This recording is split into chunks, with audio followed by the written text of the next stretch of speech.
Ага.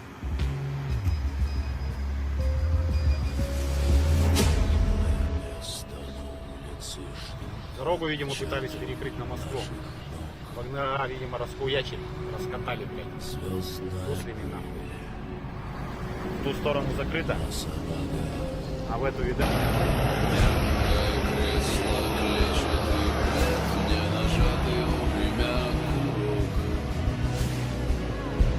Солнечный день в ослепительных снах.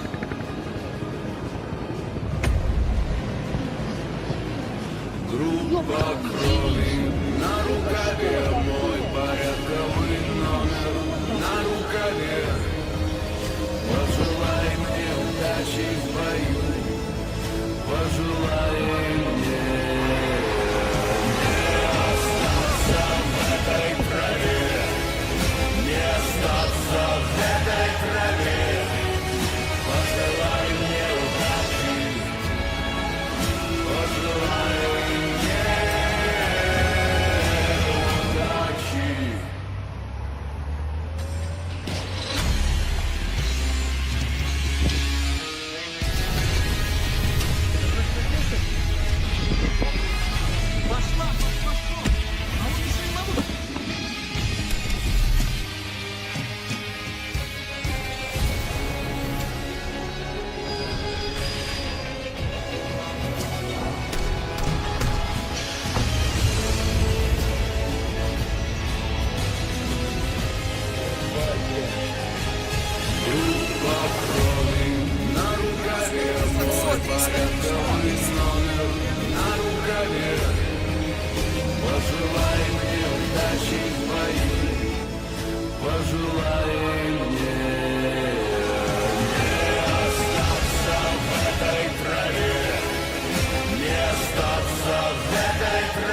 Находимся в штабе, 7 часов 30 минут утра, под контролем военные объекты Ростова, в том числе аэродром.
Говорит служба экстренного оповещения Российской Федерации. Все телевещательные станции и кабельные системы должны передавать это экстренное оповещение. Эта телестанция прервала обычное вещание по приказу от президента России для оповещения. Используй службу экстренного оповещения Российской Федерации. Во время экстренных мероприятий все станции останутся на связи, предоставляя новости и информацию касаемо определенных зон. Говорит телестанция РТ, вещающая в московском регионе. Если вы находитесь не в Москве, переключите телеприемник на станцию, предоставляющую новости касаемо вашего района.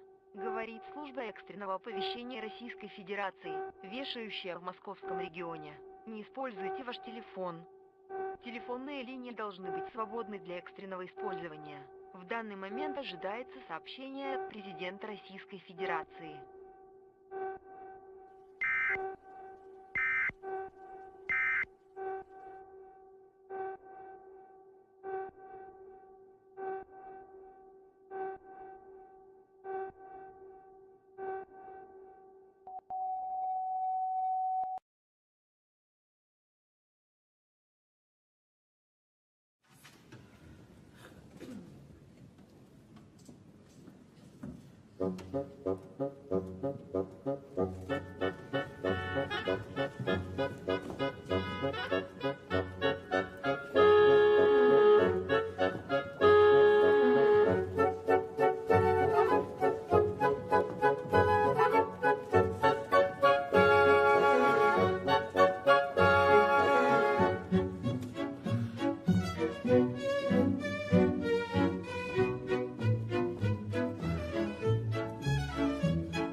Wow.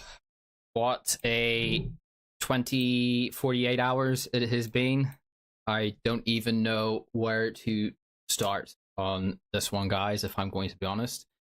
I procrastinate from streaming for 2 weeks because I take on a part-time job to earn extra money. The offensive kind of slows down, so I figure I have a bit more time to procrastinate from doing the stream. And this happens. The Wagner coup. Just a quick one. You guys can hear me? Just quick audio check. If people can just let me know. It's been a while, so I just want to know that people let me know that the microphone is working. So once that is in, I can fire straight into what we need to talk about here. Good morning, Mr. Delbrock. I am gay. Okay, thank you. You got a... Okay, right. So people can hear me, right? So we'll just fire straight into it. I'm not really going to talk about the offensive, and I know I meant to do a stream, that I was meant to do a stream particularly on the offensive, the Ukrainian offensive into Zaporozhye, but I think the events of the past 48 hours have greatly eclipsed that in scope.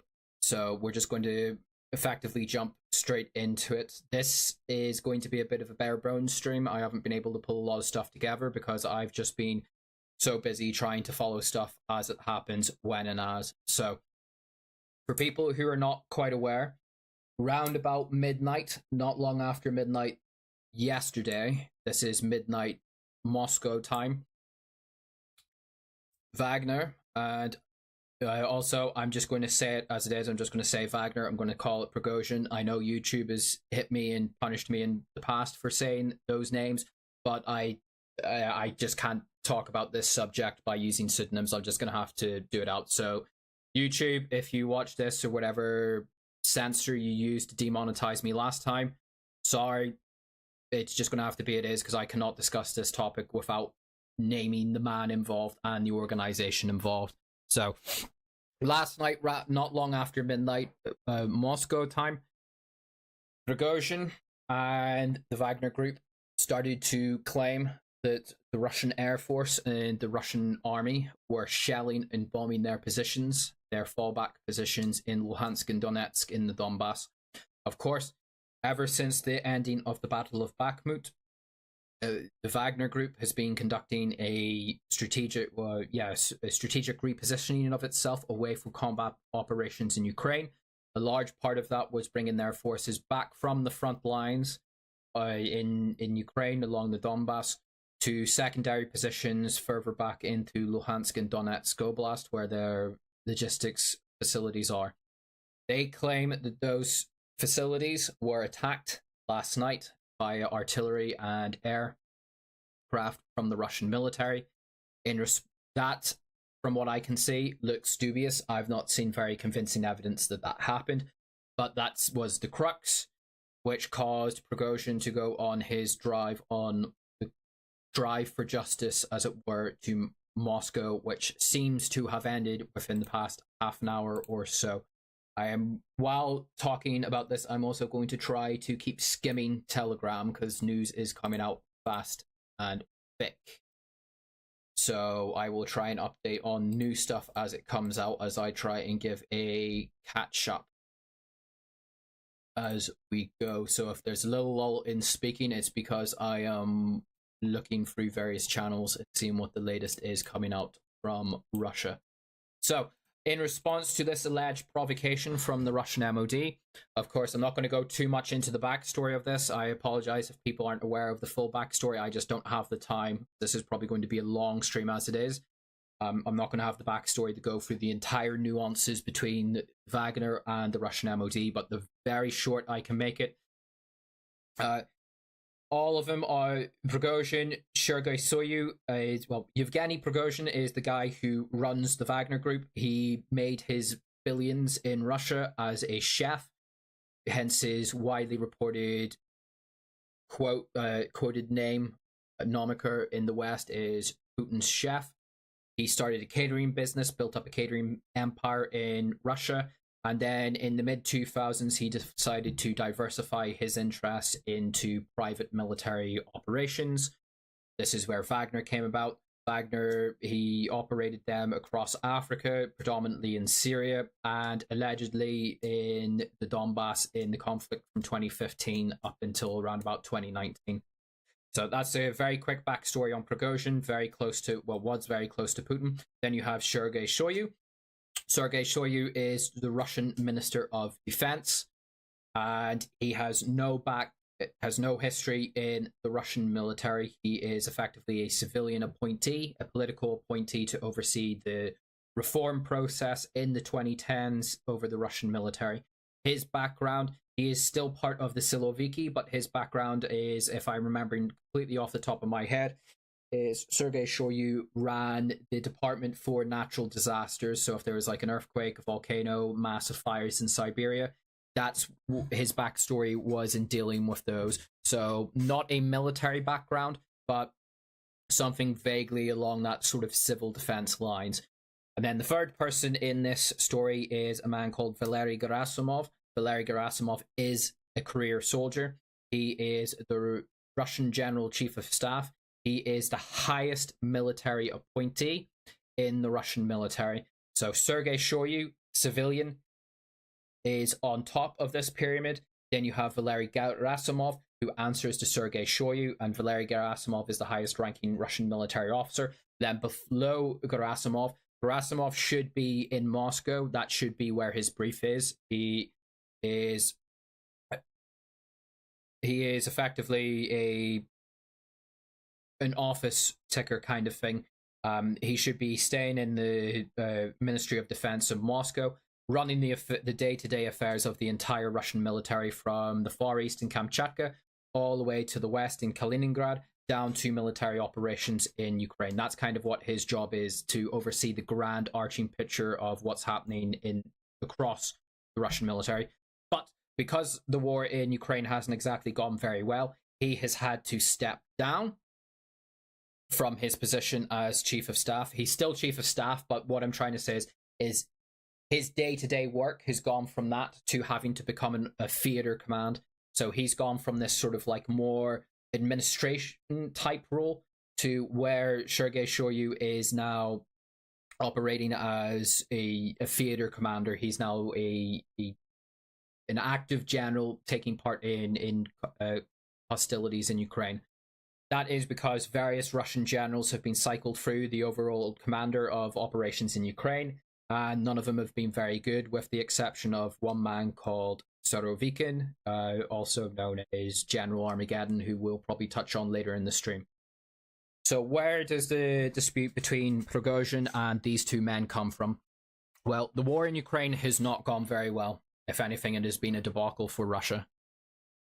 From the opening invasion, the drive on Kiev, on Kharkov into Chernigov, that collapsed pretty disastrously at the start of April last year, to the reorientating of Russian operations to focus on the Donbass, which has only advanced at a very snail's pace and has cost significant amount of men and material for little territorial gains, to the debacle that was the Kharkov offensive last year. The Russian standing military has not, at least its command structure, has not come out very well in this conflict. Along as part of the drive to find new manpower to make up the shortfalls last year, Yevgeny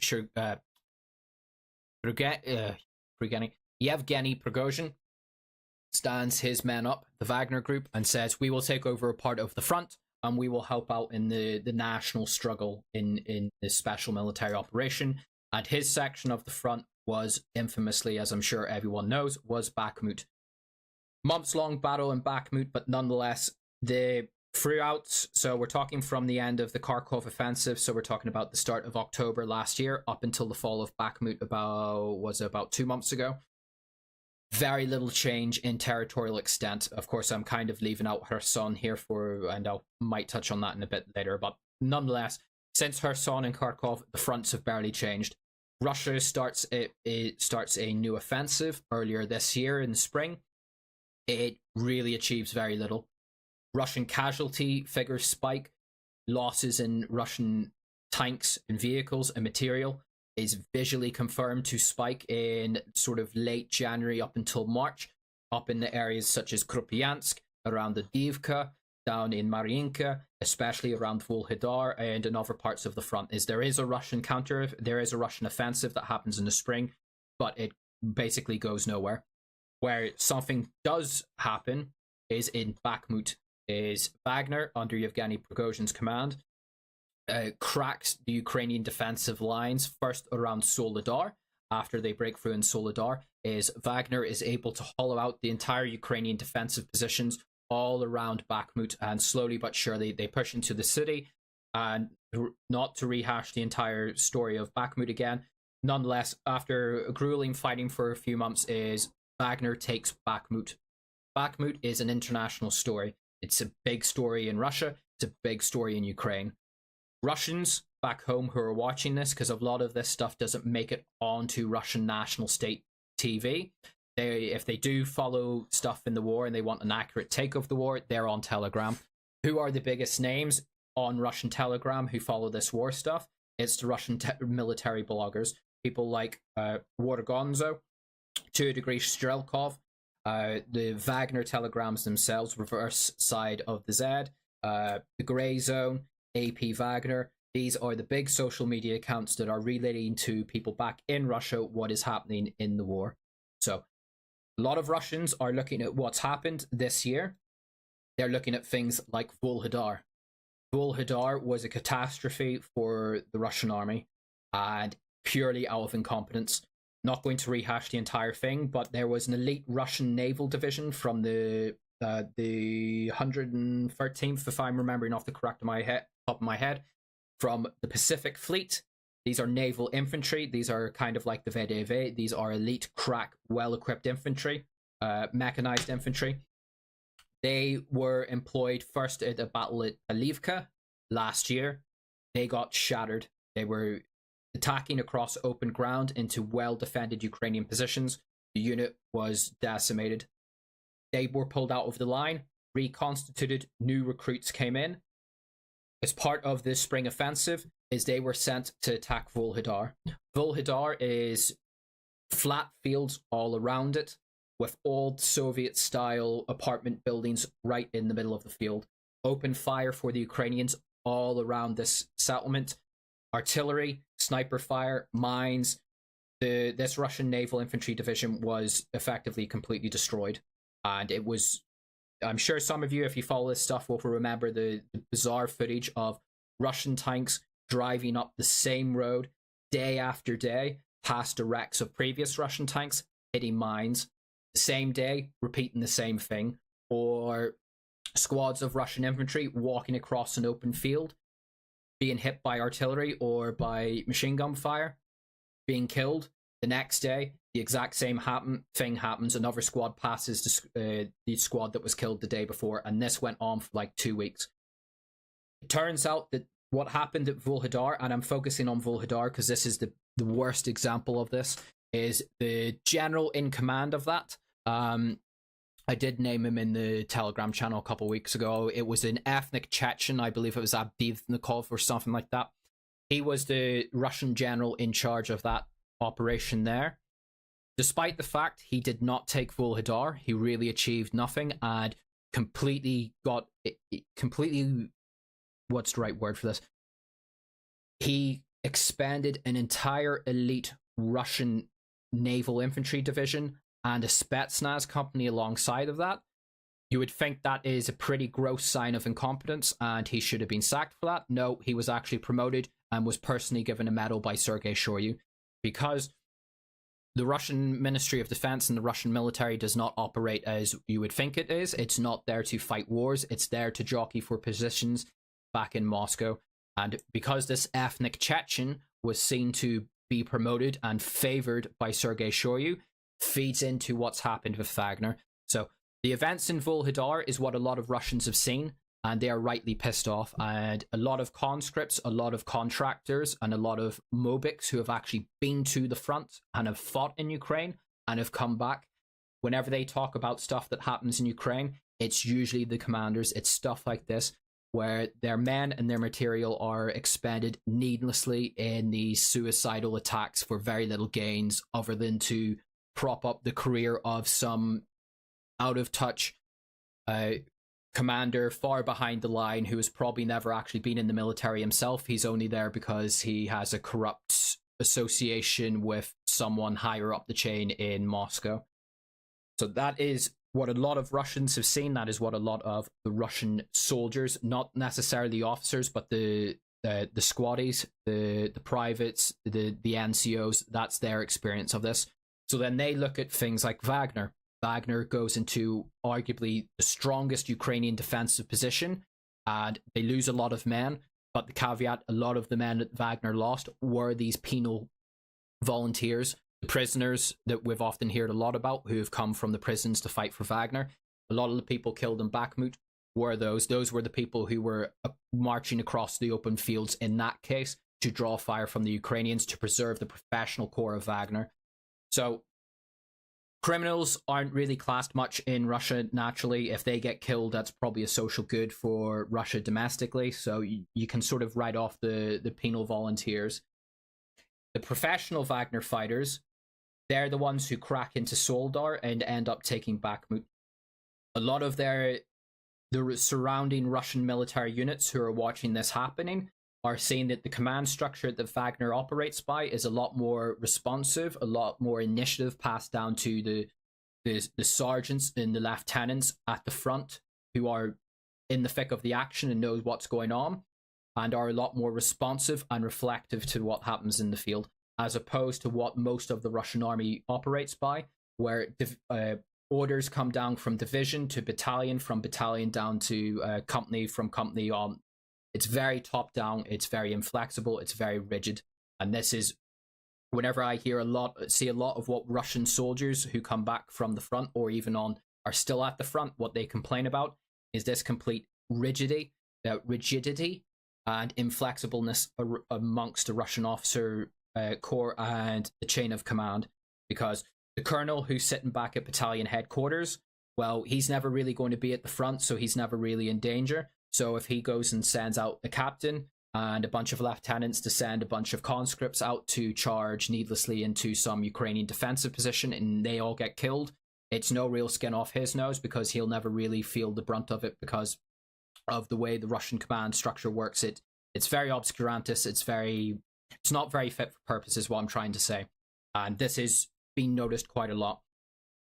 So this kind of reached a bunch of heads over the past 9 months. There was a couple of instances where whenever mobilized troops were turning up in Belgorod, I don't know if mutiny might be too strong of a word, but they were starting to protest, saying that they didn't want to be folded into the Russian military. They wanted to join Wagner instead, because they felt that there was a lot more, they had better survival chances, and also there is a very large paycheck that comes from Wagner, as opposed to if you're just a contracted soldier with the Russian military.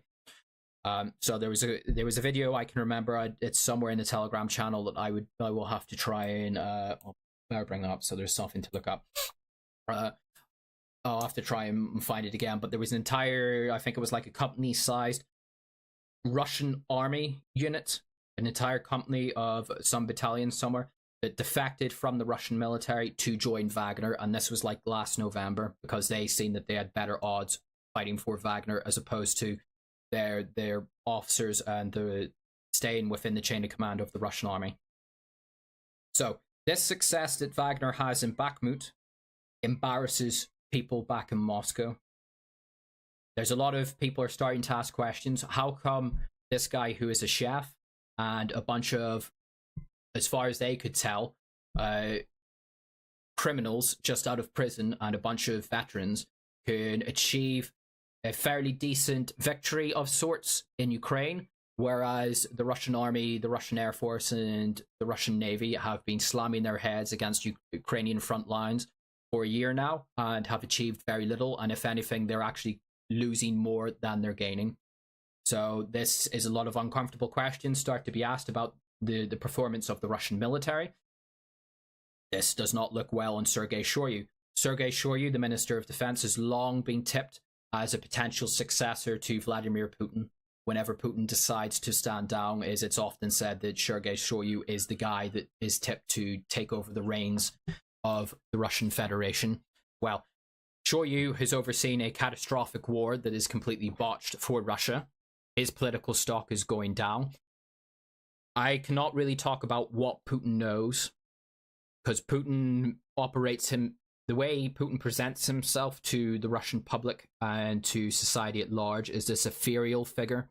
If you notice, up until effectively Putin did his announcement today denouncing Prigozhin on national TV, which we'll come to talk about, is Wagner and Prigozhin were very explicit that they were going after Sergei Shoigu and Valery Gerasimov. They were not going after Putin.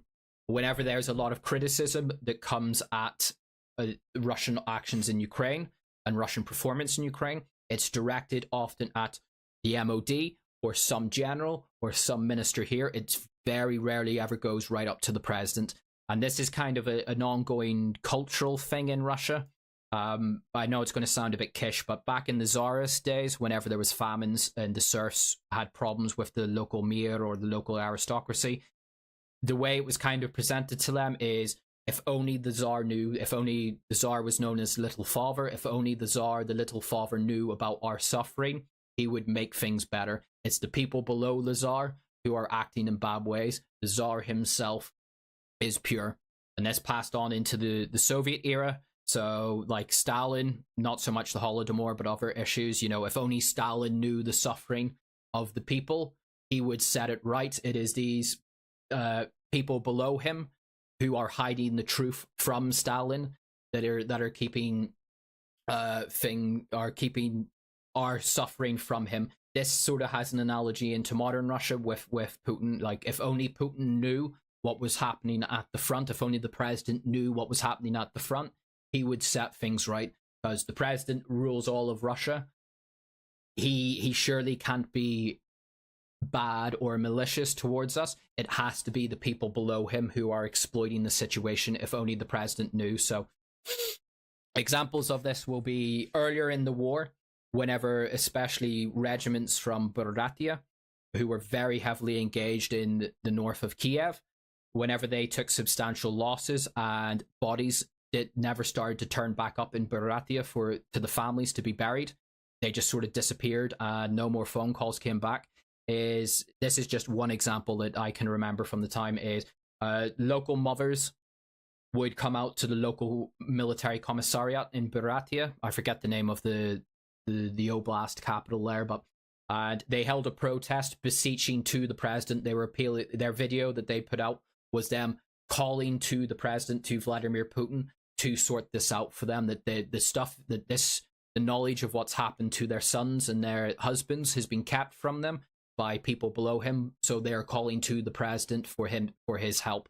So that's kind of just one example of how this is manifested during the conflict in Ukraine. So Putin is a very ethereal figure, and that's by design in this. So this feud starts to build up between the MOD and Wagner, and it starts to come to a crux, especially towards the end of the Battle of Bakhmut, because while Wagner is about to take Bakhmut, they start to get as they're doing this, is they're building up a lot of prestige back in Russia. As the one Russian unit that seems to be actually achieving stuff in the field, people are paying attention to this.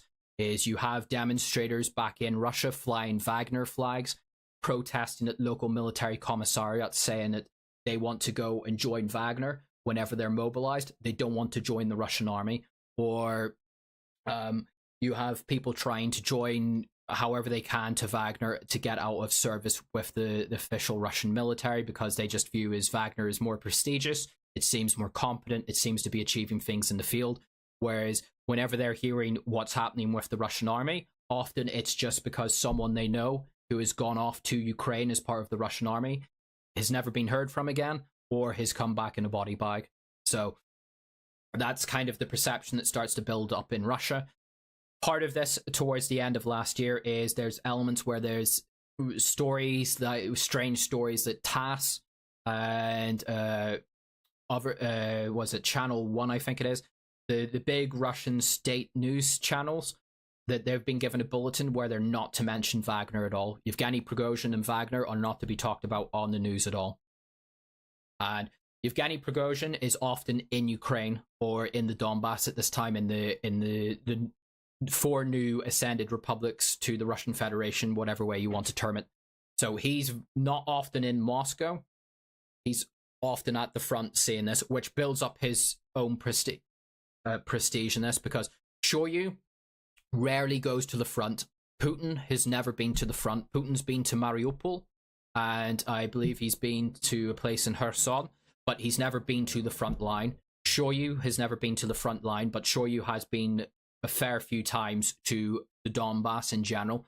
Prigozhin makes a big effort of these very high-profile videos of him, for example, in a Su-37 in the co-pilot's seat, as it's apparently conducting airstrikes over Ukraine. Or whenever his men break into Soledar, within a couple of hours of them getting into the town, Prigozhin puts out a video of himself in the salt works, identifiable at that time. When his men takes the center of Bakhmut, he turns up in Bakhmut within the hour, in full military dress, carrying a rifle. You can hear the sounds of gunfire in the background. So that builds up this idea that Prigozhin is at the front. People are seeing him at the front. If he's at the front, he must know what's happening at the front, because these are his boys fighting, and he is physically there to see it and examine what's happening. So there starts to be this kind of change that the Russian MOD and Shoigu is completely out of touch. They really don't go much to the front. If anything, they're more interested in playing political games back in Moscow. They're jockeying for position. They're trying to engage in factionalism between various generals who are trying to rise up the chain of command here or there or whatever. Whereas you've got Shoyu very publicly at the front, making these pronouncements, making a big scene of it, which embarrasses the Russian Minister of Defense. The Russian Minister of Defense, who is meant to be leading this war, is being shown up by a man who is effectively a chef. So it's humiliating to Shoyu, which builds up this personal rivalry between the two, which this, as I was mentioned briefly, this idea that there was a story going around that Russian state media is to not mention Wagner at all. I believe that, if I remember at the time, as the allegation is that came from Shoyu, is that the Russian MOD put that out to the Russian media networks, that it was a security risk, that they shouldn't mention him. So alongside this is there's some, the Russian MOD is very corrupt and it's very inflexible, but it's not totally impassive. There are people in the MOD who are watching Wagner operate, and they're starting to take ideas from this. So what does Shoyu do? Shoyu sets up his own military company called, I believe it's called Patriot. Let me just double check if that is, I am referring it to its name. Patriot PMC. Yes. So Shoyu, not to be shown up by Wagner and Prigozhin, decides, despite the fact he's meant to be running the Russian army, he will get into the private military game himself. He sets up a group called Patriot, and it tries to incorporate these. I'm really annoyed by that blinking Prigozhin video by now. Okay. Where's the one of them walking about?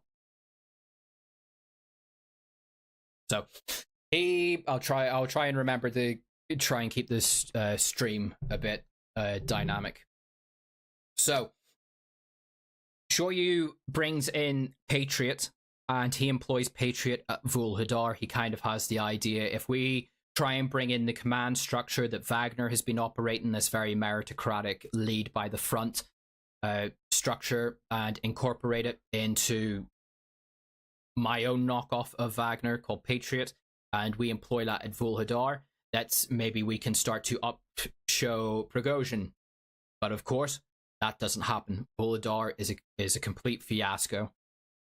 Patriot really doesn't seem to achieve much. It seems to take quite a few casualties, and most, from what I could gather, is that Patriot was mostly employed around Vuhledar is sort of like spotters, trying to spot targets for artillery and for airstrikes, not actually at the front, which was where the Russian naval infantry really got hammered. So this is another humiliation for Shoyu. Shoyu tries to do the same thing as Prigozhin.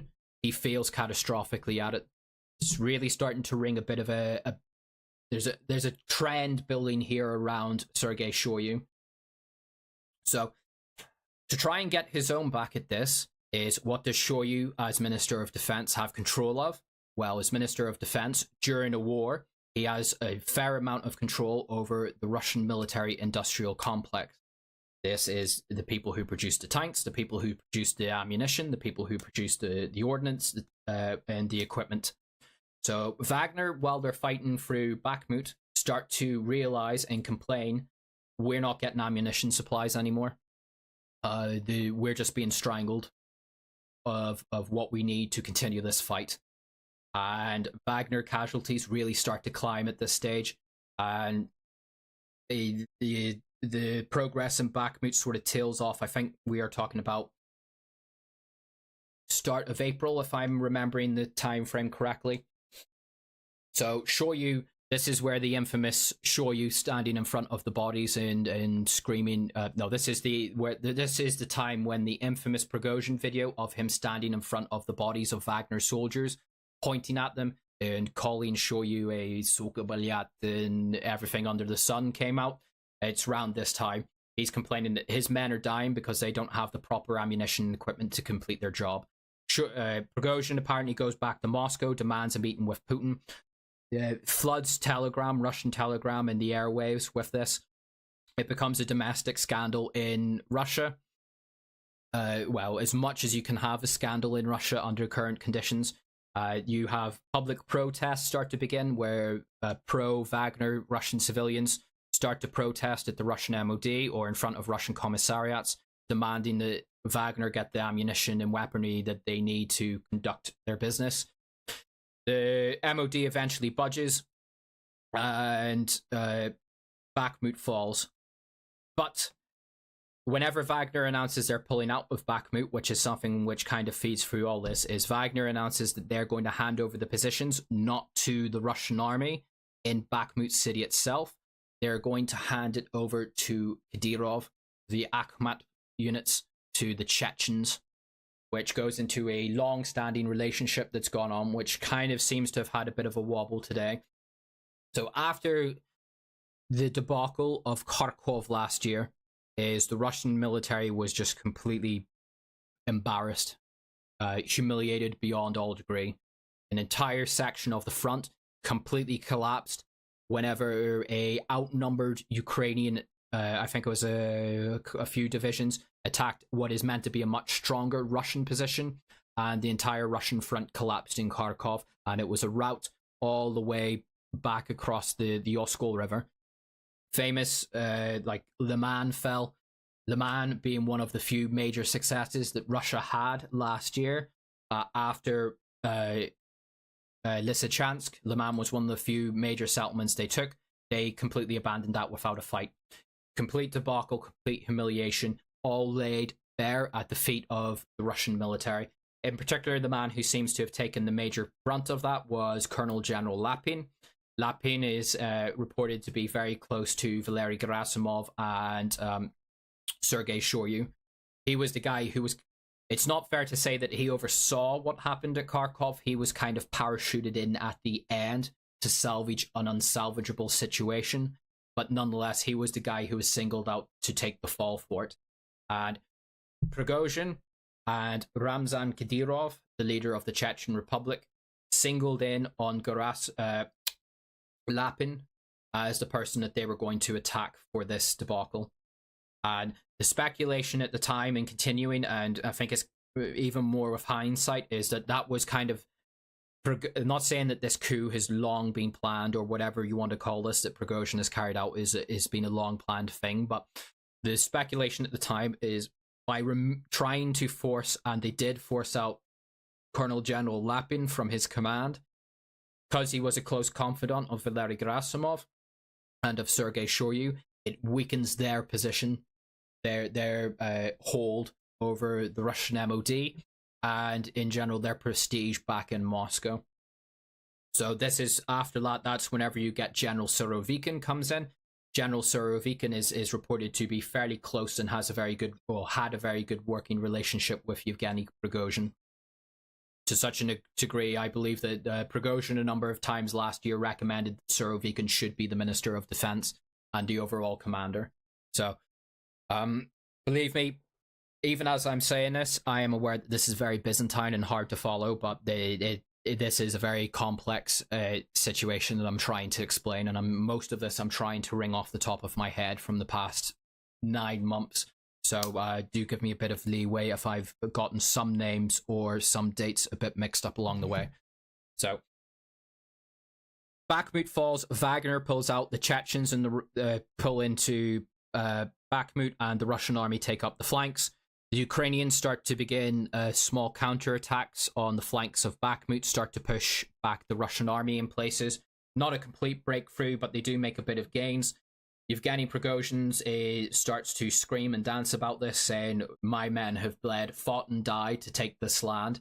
And here, look, it's the Russian army losing it again. What is the point of this? And this is where Prigozhin's criticism of the MOD really starts to kick off.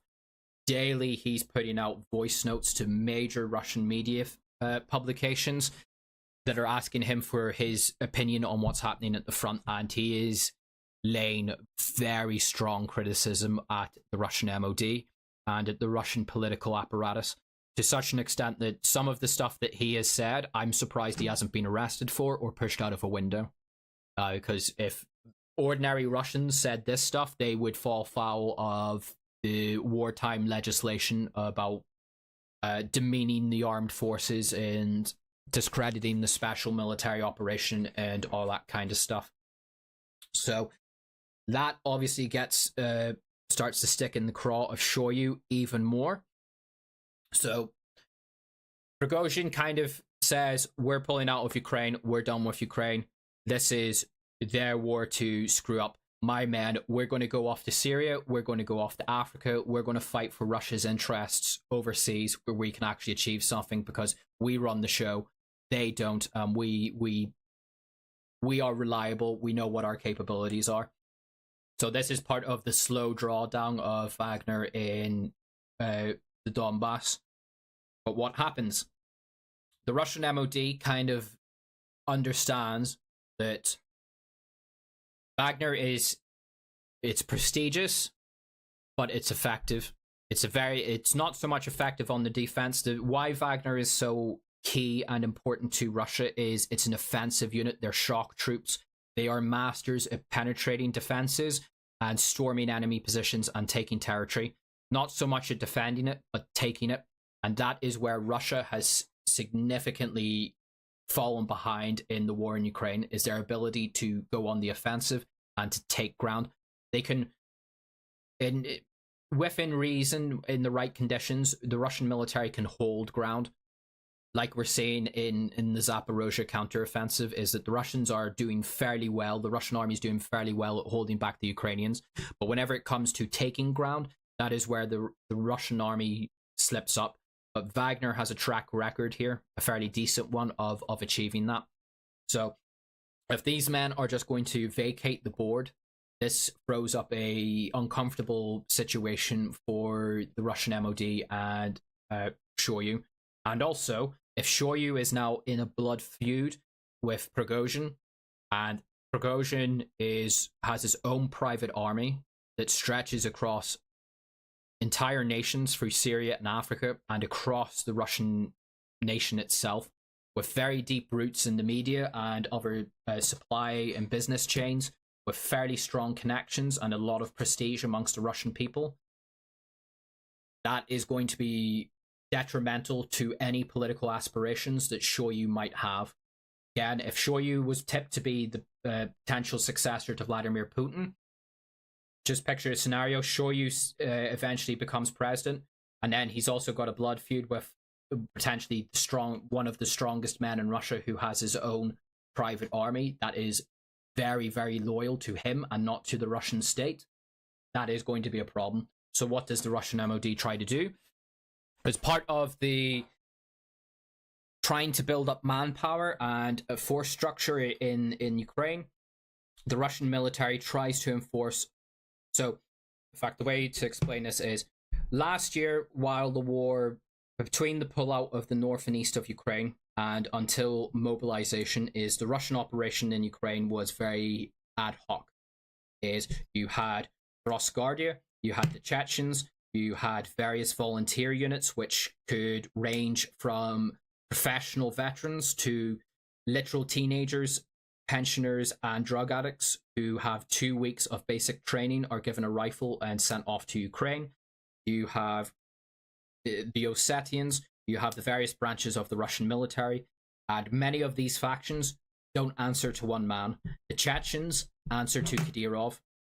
They might, on a tactical basis, if it suits them, obey the orders of a Russian commander. But ultimately, if Kadyrov says they're going to do something, they will do that, even if the nominal Russian general in charge tells them otherwise. The Ossetians, not really sure who they answer to, but I assume they answer to the Russian military. The Russian volunteers, it's never been quite clear who they answered to. Rosguardia is not part of the Russian military. Rosguardia is a national guard. It's kind of like a militarized police force. They are a national guard, so they weren't immediately seconded to Russian commanders. You had things like Omnon, which are police. They answer to the Russian Ministry of the Interior. So you had this very chaotic command structure where various units could have very contradictory orders answering to different people operating in the same area.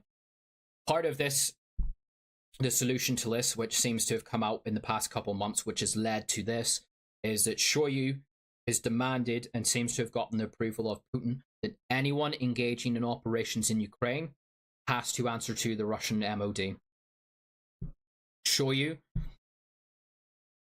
pardon me, Shoyu has demanded that, for example, like the Chechens, they will still ultimately answer to Kadyrov, but they need to be seconded to the Russian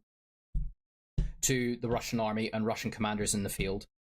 But the big thing that's kind of come up here is that Wagner, he's demanded that Wagner sign contracts with the Russian MOD, taking them away from being under the say of Yevgeny Prigozhin and placing them subordinate in command to the Russian MOD and to Russian generals in the field.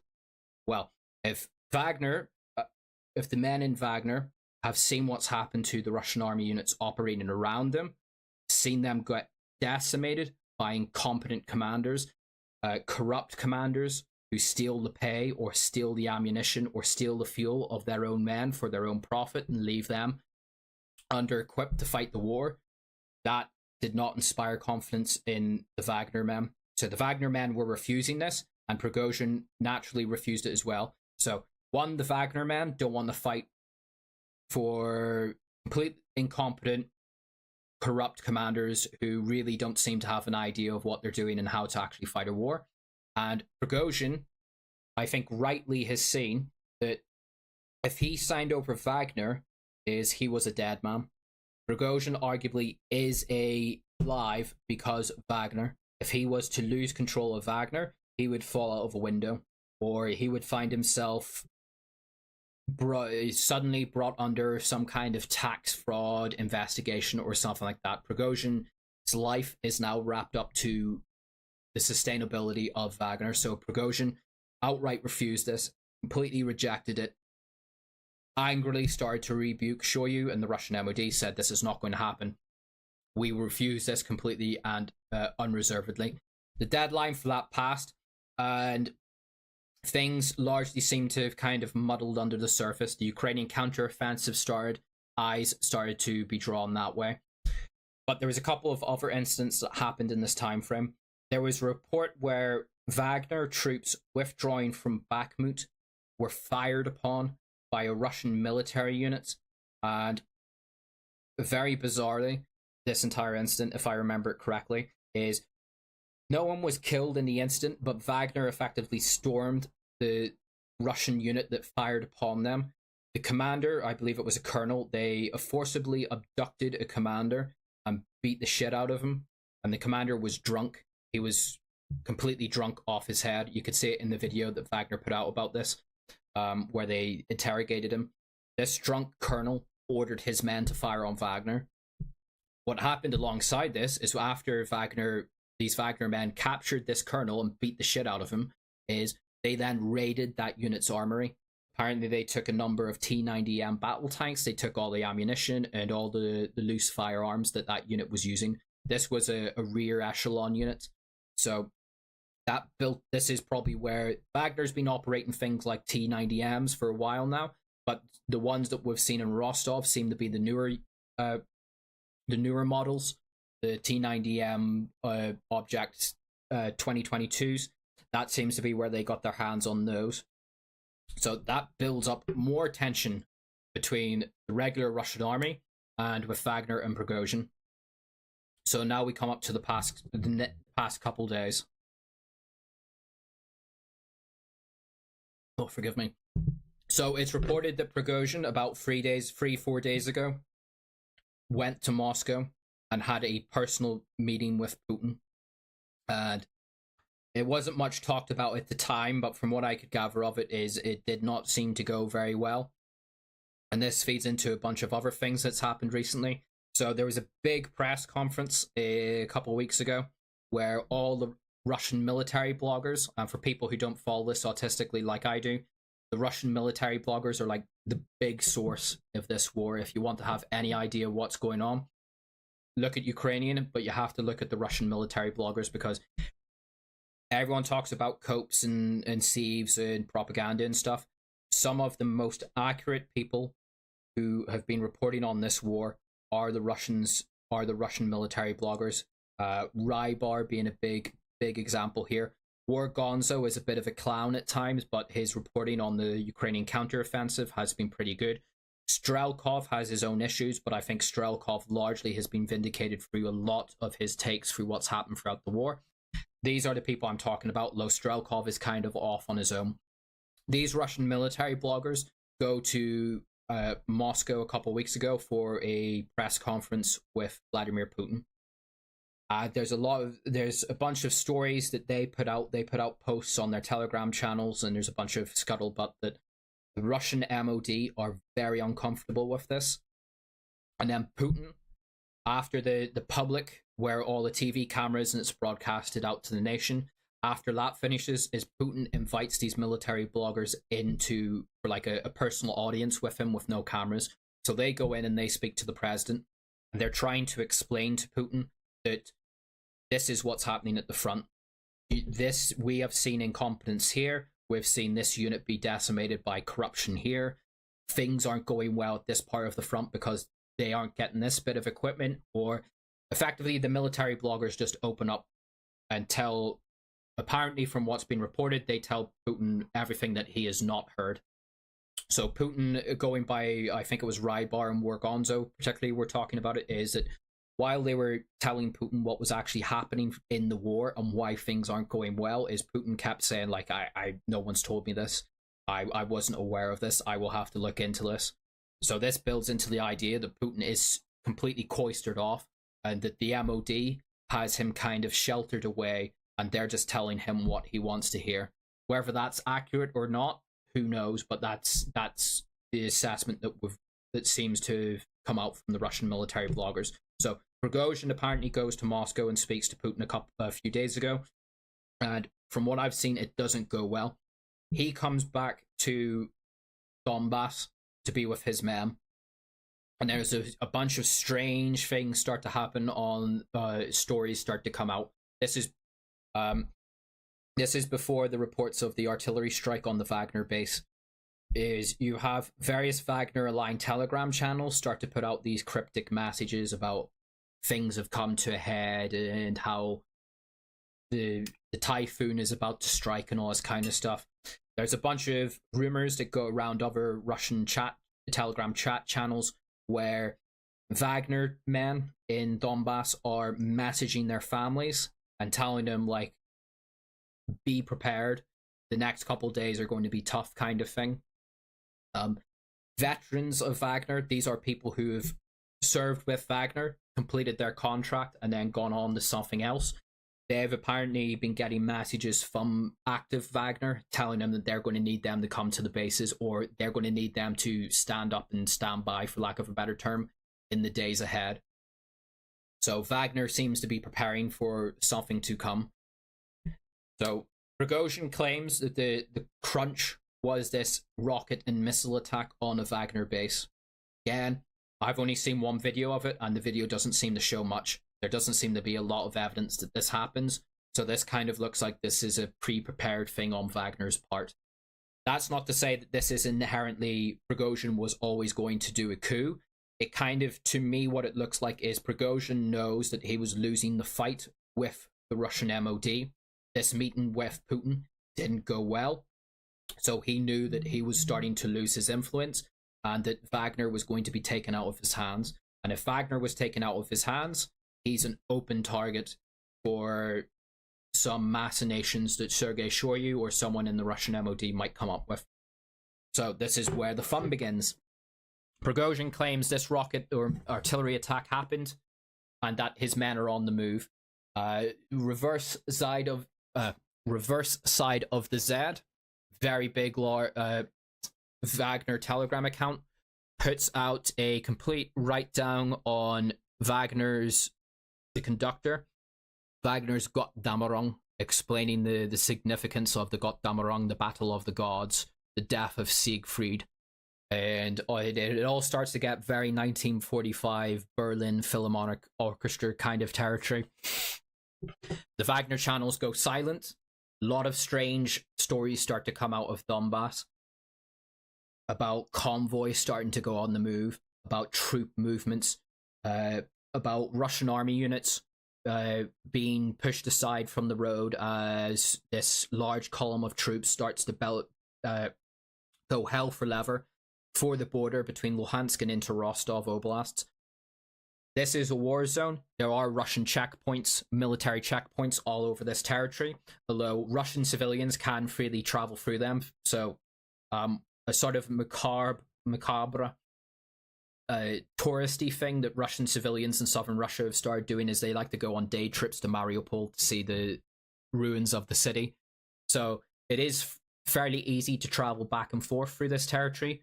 But if there's suddenly a large convoy of military equipment with no authorization driving down the road, that's going to start turning some heads.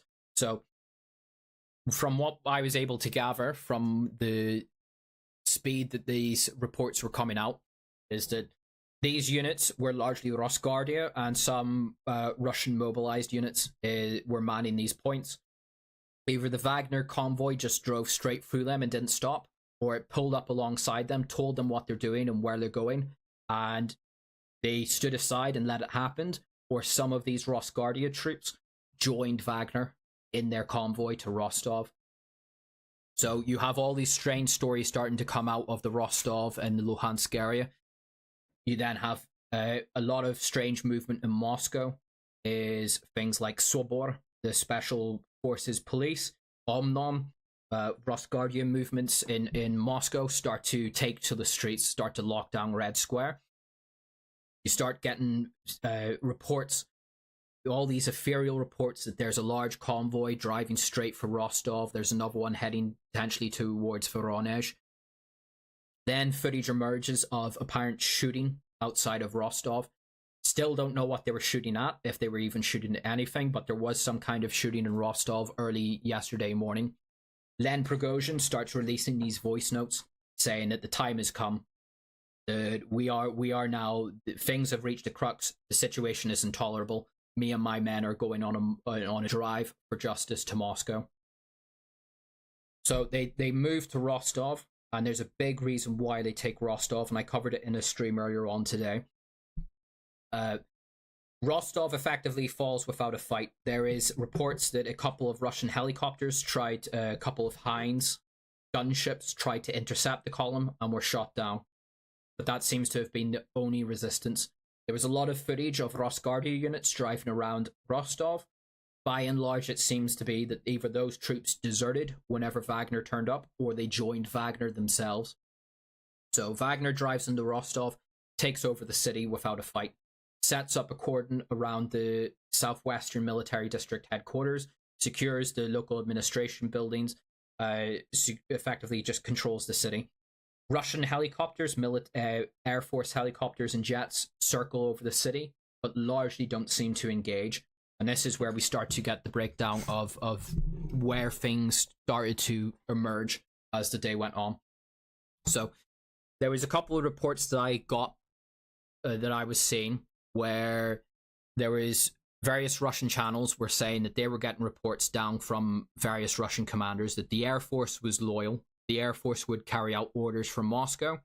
This would account for helicopters trying to intercept the various Wagner convoys. But that Rosguardia, well, initially they were saying that Rosguardia was loyal, but that there were serious questions about the reliability of the Russian army units in around Rostov.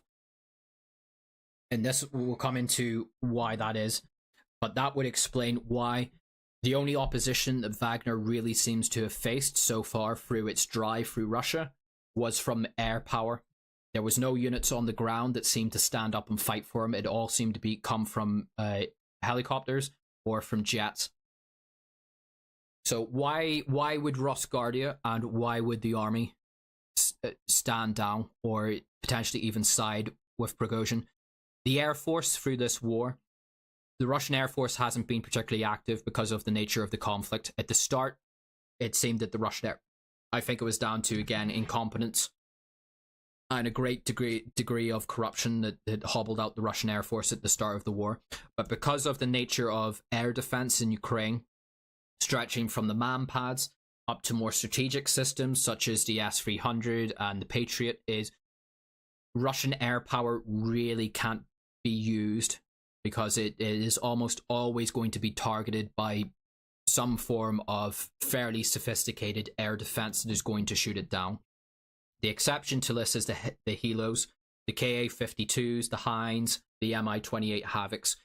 Helicopters have been active very often, but in general, we haven't seen a lot, apart from like the Su-25 Frogfoots, we haven't seen like the fixed wing Russian Air Force do a lot. So the Russian Air Force has taken a fairly large amount of losses in proportion, but by and large, they've gotten a fairly cushy deal out of this war. So they don't have a lot of serious gripes with the political leadership in Moscow and in the MOD. The army is a different story. Countless Russian units have been pushed into Ukraine, and because of lack of equipment, incompetent leadership, corruption, whatever reason it is a lot of Russian units have been pushed into Ukraine, and they have come out of it worse for wear. And I know I'm kind of leaving out the Ukrainian side of this, but we're focusing on what's happening between Wagner and Prigozhin, Wagner and the Russian MOD.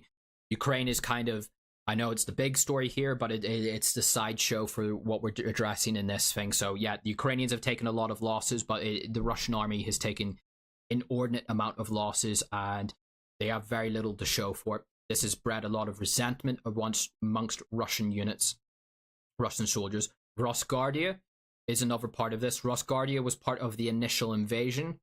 Rosguardia was sent into Ukraine almost certainly to act as like, had the original plan gone to fruition and Kiev fell and Ukraine kind of rolled over, it would have been Rosguardia that would have acted as like a riot police to keep the Ukrainian civilian population in line. That's not what Rosguardia experienced. Whenever the columns of Rosguardia troops crossed the border on February 24th last year, they didn't meet unruly civilians. They drove into well-prepared Ukrainian positions, and their columns were decimated by tank fire, artillery, anti-tank end laws, and all the like of that. They took a lot of losses, and instead of being withdrawn back to Russia because of the manpower situation, a lot of those units were kept in Ukraine to fight as frontline infantry. They suffered quite heavily for it because, again, they're National Guard, but whenever we talk about National Guard in Russia, it's not like American National Guard. These are militarized police officers. These are the people who go off and like police areas in the Caucasus. They're meant to go out and chase like Dagestani militants or look for poachers in outer Siberia or be extra manpower to fight fires in the Urals. They're not trained to go off and fight tanks and deal with artillery or attack entrenched military positions. So you have these two branches of the army who have come off, well, two branches of the military forces that have come off pretty bad. They have gripes with the MOD. You then have people that they respect because they see that they've fought alongside Wagner and they've seen that Wagner largely has been able to fight well and achieve what it wants to do. And their men are well equipped and well cared for whenever the Russian MOD doesn't step in to try and frustrate it. If they turn up at your local roadblock and say, stand aside, join us, but if you fight us, do you really think you're going to do well against the 2,000 veteran troops that we've got behind us in this column? No, they stand aside, or if they're sympathetic, they join Wagner. This is probably why whenever we've seen footage from Rostov is you had some Russian army vehicles. These are the ones that had the cross, the ribbon of St. George, the black, orange ribbon, alongside the Wagner technicals and the Wagner column that pulled up to the headquarters. Interestingly as well is the local police force, the militia in Rostov, largely seemed to cooperate or just vanish from the streets whenever Wagner turned up. So what is so interesting and important about Rostov? Well, this is where I think we'll turn it into a bit of a map stream just to illustrate this point. Forgive me as I open this up.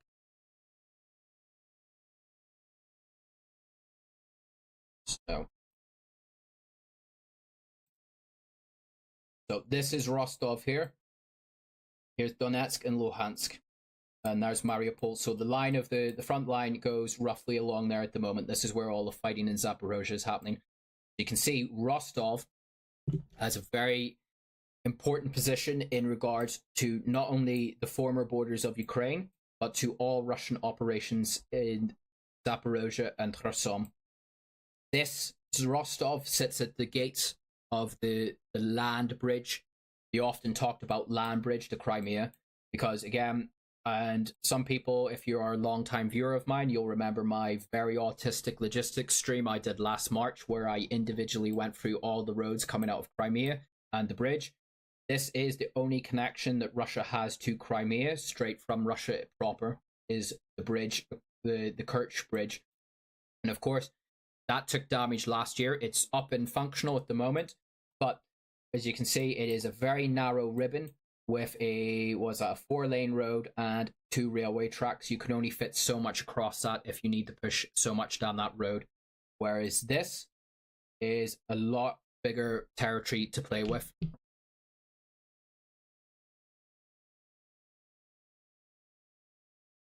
Pardon me, I just needed to take a drink. I'm doing a lot of talking, so forgive me. I will have to pop out and get some drinks of water as the stream goes on. So this is a lot wider and a lot more sustainable axis of logistics and reinforcements for all Russian operations into southern Ukraine. Not only that, is the dam at Novokakova, of course, was infamously destroyed a few weeks ago. And I will save this. I will do its own special stream on this. I know I was meant to do it at the time, but the extenuating circumstances. This entire region of Kherson and Zaporozhye is slowly turning back into arid desert. It's turning back into steppe because this entire reservoir is now effectively completely emptied out, and there's now just a narrow river that's going down there. So all the irrigation for all the agriculture in this area is completely cut off. So now you have a large civilian population that is going to have to import its food to sustain itself. Where is that going to come from? It's going to have to transfer through Rostov, because as you can see, helpfully on this map, this is the only real main road going from Russia into the newly annexed territories in the south. So alongside supporting the civilian population, you also have a large-scale Ukrainian counteroffensive that's ongoing. That's going to require a lot of material and ammunition for the Russians to pull to the front to sustain their defensive operations. Not to mention you have reinforcements that need to go through this area as well. So because of this, Rostov is the seat of the Southwestern Military District. The way Russia divvies up its military is into large geographical areas called military districts. And depending on where they are, it's how prestigious they are. So for example, the big important one is centered around Moscow. Obviously, because it defends the capital, this is where the Guards tank battalions are meant to be. This is where the best equipped, the most well-trained, and the most prestigious Russian units are meant to be based. Well, after Moscow, where comes the next more important ones? Well, Siberia, you're not really going to see much out in Siberia. You've got an alliance with China, so you're not expecting the Chinese to cross the border anymore. So your units out in Siberia largely are going to be the ones that are a bit more expendable, not too high up on the chain of supply. But you have hostile borders to the west. So the Northwestern Military District comes next in importance for Russia, because you have a very long, especially since Finland joined NATO border next to your second largest city in St. Petersburg. So this is where your next tranche of elite and well-equipped Russian units come in. Your next hostile border is with Ukraine, or what used to be the borders of Ukraine. And what's happened for the past year? You are now at war in Ukraine. So the Southwestern Military District has only increased in importance and in its what's the word I'm looking for? Its scope of responsibility. So with its headquarters in Rostov, is you have general staff largely based out of here, controlling operations in Ukraine. And as you can see on this map, is you have a number of airfields and airports around Rostov. I think that's the civilian airport. Yeah, that's the civilian airport. This is the military one. To the south, you have Taganrog, which is a bit further to the south. Where is Taganrog? I should... but you've got one there. And I did this last year. I should know where these airports are. Well, long story short is there's a whole bunch of military infrastructure based around Rostov or in the Rostov and Krasnodar area, particularly airports. The airports fly the military operations into southern Ukraine. So any jets that are flying to hit the Ukrainian counteroffensive are coming out of these airports or probably even Crimea. The Ka-52s, the Mi-35-24 Hinds and the Mi-28 Havocs, they seem to be largely based out of the airport in Mariupol. That's their forward operating base. But whenever they're not in operations, is they're coming back to Rostov to be repaired, to refit, and stuff like that. So by taking control of Rostov and also reports that they've taken control of the air bases, is you are effectively removing the most competent elements of the Russian combat wing of the Russian Air Force. Because if you're sitting on their air bases, they're not going to be very likely to turn around and start attacking you. And also Prigozhin, as part of his efforts while taking these airports, commanded that the Russian Air Force staff on the air bases continue to carry out their operations in Ukraine, to ignore what's happening in Russia. There's still a war going on in Ukraine, and that their duty is to continue to fly operations to support Russian defensive operations in southern Ukraine. So that's what's been apparently happening in Rostov in regards to the Air Force. As I was saying, massive logistics hub, all these roads and rail networks that go into southern Ukraine. Well, what does that mean that's going to be in Rostov? There's going to be warehouses full of ammunition, full of equipment. This is where all the tanks that go on to fight in Ukraine, they transit the Rostov rail yards, which usually they're quite easy to see. Soviet era rail yards. Where is the rail yard?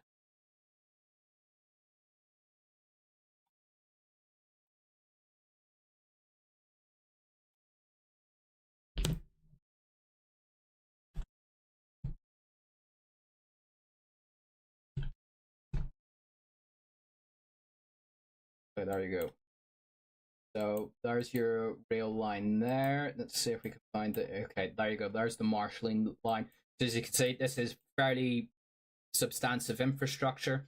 You can bet this has been the hub where all the Russian tanks, all the Russian equipment, food, ammunition, whatever it needs to be, has been going through this marshalling yard. So if you're in control of Rostov, and if whatever Wagner was trying to do is going to be something that goes beyond a few days, this is the kind of stuff that you will want to have. So alongside this, as Wagner took over the southwestern military headquarters, they took generals captive, including apparently a deputy of defense. If you're taking generals captive, then the people who answer to that general, all his underlings, are going to be thrown into a bit of confusion. And if the general is now potentially answering to Prigozhin, well, the chances are that all the units seconded to the southwestern military district might follow suit. So this is why, whenever this stuff started to happen, Moscow went into meltdown. This is why you've seen the Russian executive jets, the government private jets, decamped from Moscow and flew to St. Petersburg. Because the situation in Rostov is Prigozhin picked his target very well. Very, very well. If Prigozhin was that way minded, he could have completely undermined, and potentially still could undermine, the entire Russian war effort in southern Ukraine. It could have led to the complete implosion of the front, but so far that hasn't happened.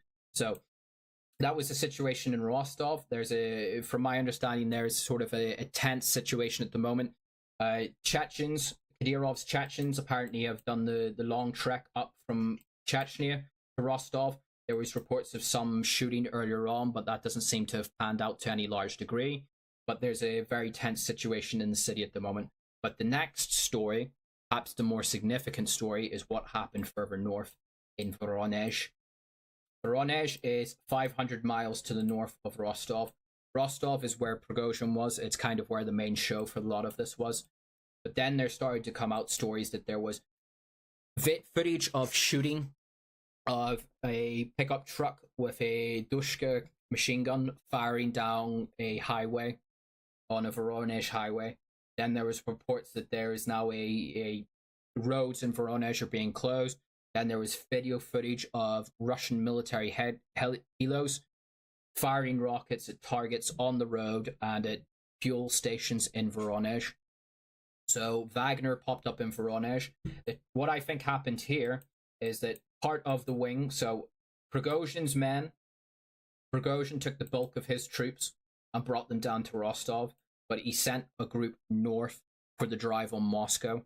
And along then, as I was saying earlier, this idea that Wagner were reaching out to former Wagner members or to sympathetic figures throughout Russia, that's probably where they started to pick these people up. Because as this column started to move north towards Voronezh, it was very absent any opposition on the ground. The only thing that tried to stop it was helos firing at them from the sky. There was footage of roads being blocked, of Rosguardia and local police forces driving trucks and trying to disable the roads. But whenever the Wagner column reached those areas, there was no one to be found. They had all scarpered. Either they had deserted into the fields and into the cities, or in some cases there's reports that they actually turned over and joined Wagner. So this built up momentum. Wagner reported Prigozhin said that his men shot down a bunch of helicopters, helos up in the Voronezh area. So the convoy continued north and sped hell for leather up towards Lipetsk, on the road up to Moscow, and that's been the state throughout most of the day. And it's a fair whack of territory that they've covered in the space of 24 hours, because this is like a 1,000-kilometer drive from Moscow to where these men started off. And to do that while you're potentially being hovered by, obstructed by stuff on the road, or you have Russian military helos tailing you and occasionally attacking you, it's a fair feat what they've accomplished here. So this drive north to Moscow kind of takes precedence and is the main show from about midday Russian time up until what's happened in the past couple hours. And I haven't looked at updates, so I'm just going to, if you forgive me guys while I take a quick drink, I'm just going to see if there's any more breaking news.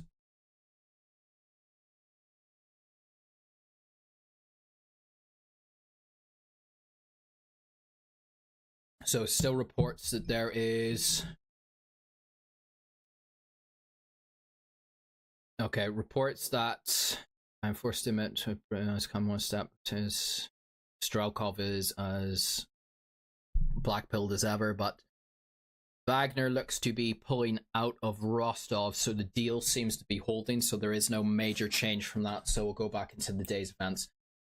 So let's drive north to Moscow from Voronezh, takes precedent of what happens throughout the day. Chaos reigns in Moscow.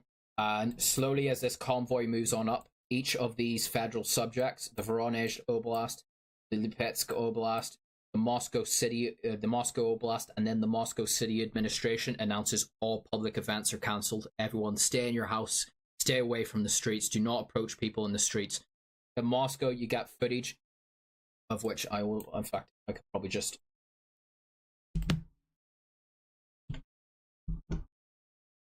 to give you an idea of videos. So I'll bring up some of the footage of the attempts to... So this is a Russian traffic cop saying that he's on the road, the main Moscow to Lipetsk highway, and he's illustrating how they've tried to block the road. They've just brought out heavy trucks, heavy bits of like construction equipment, and just left them on the road. Закрываем со стороны Москвы, грузовиками блокируем с утра, освободить везде станцовоз.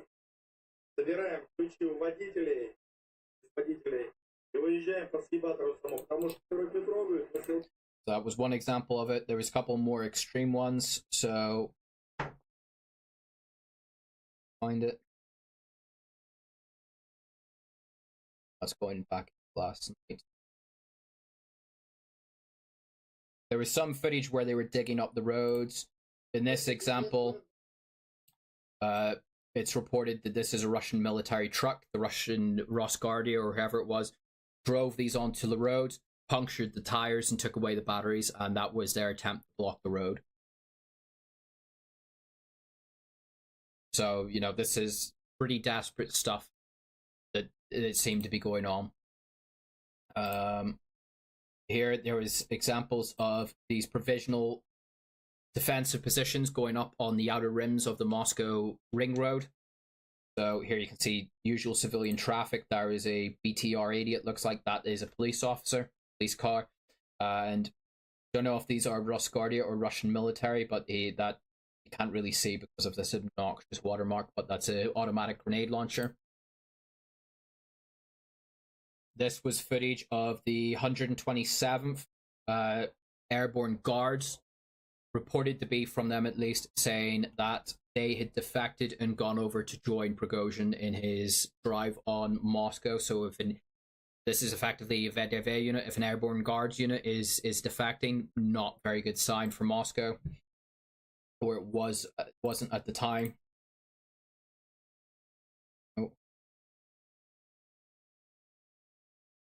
Scenes from Moscow earlier on. There's a lot of military helos active over the city. I spoke to some friends of mine who live in Moscow. What they were telling me, and this is just their personal anecdotes, is they were saying that the city is calm, but it was very tense. People largely went about their business, but there was a underlying tension throughout the entire city. There was some people who were trying to go and withdraw all their money they could from the banks. There was a bunch of people who went out to the local stores to stock up and stuff, but largely the calm but tense. That's what the couple of people I know in Moscow were saying.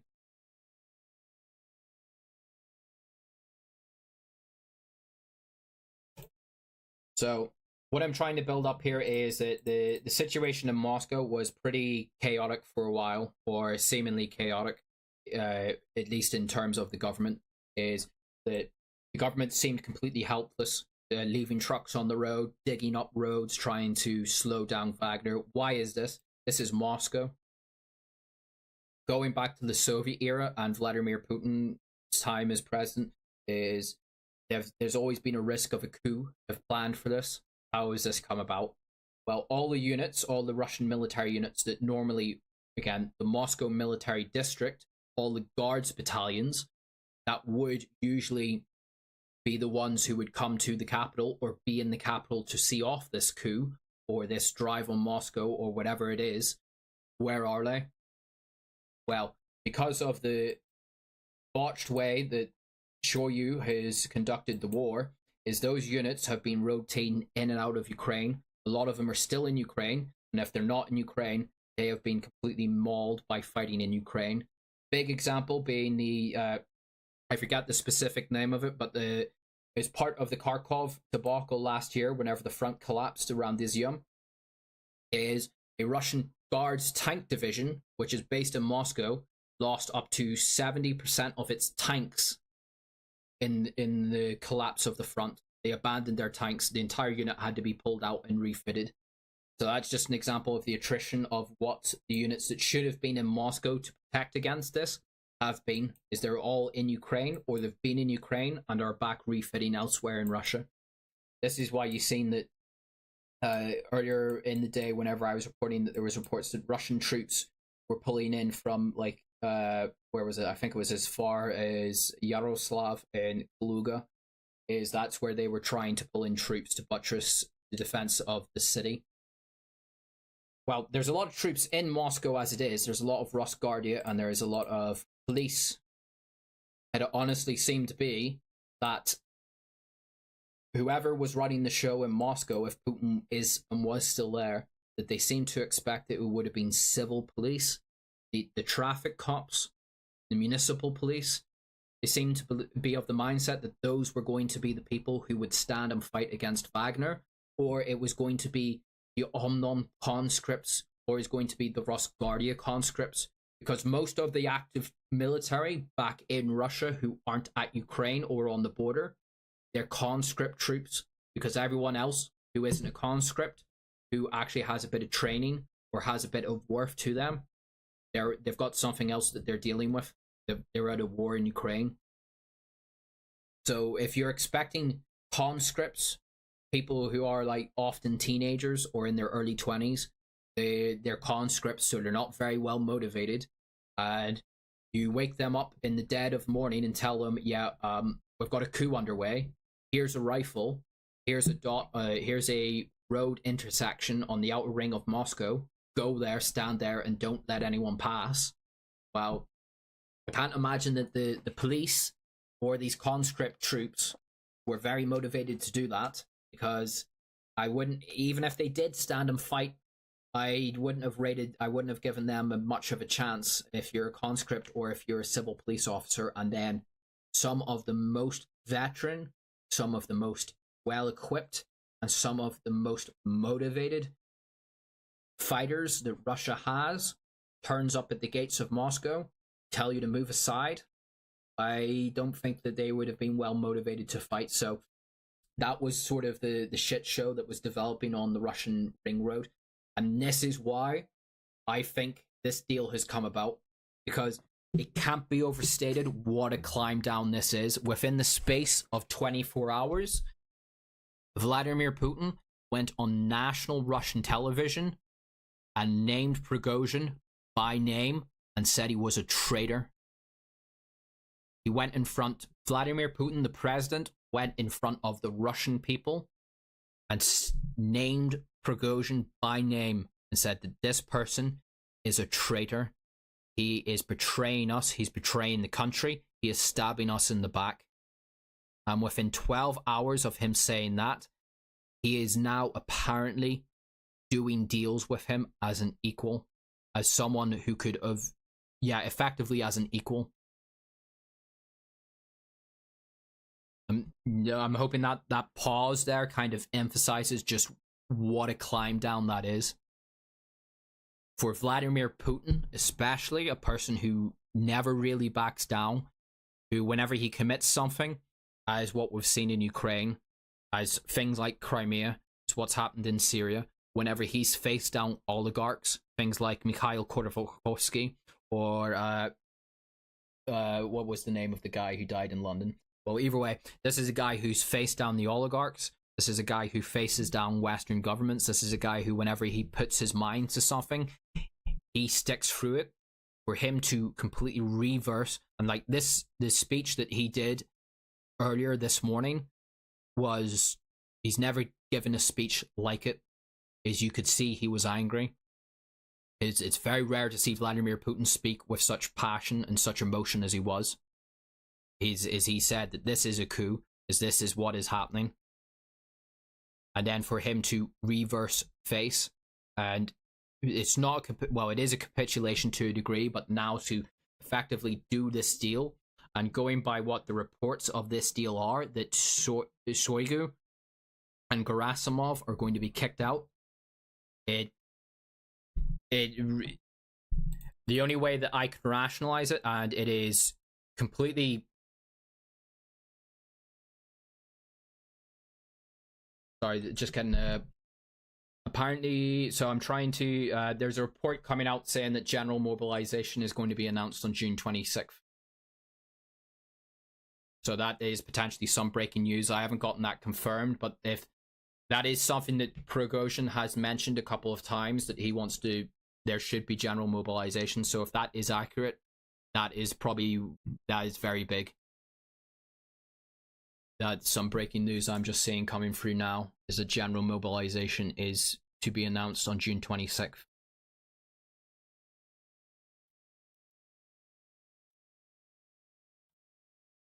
Apparently that's come from, let me have a look.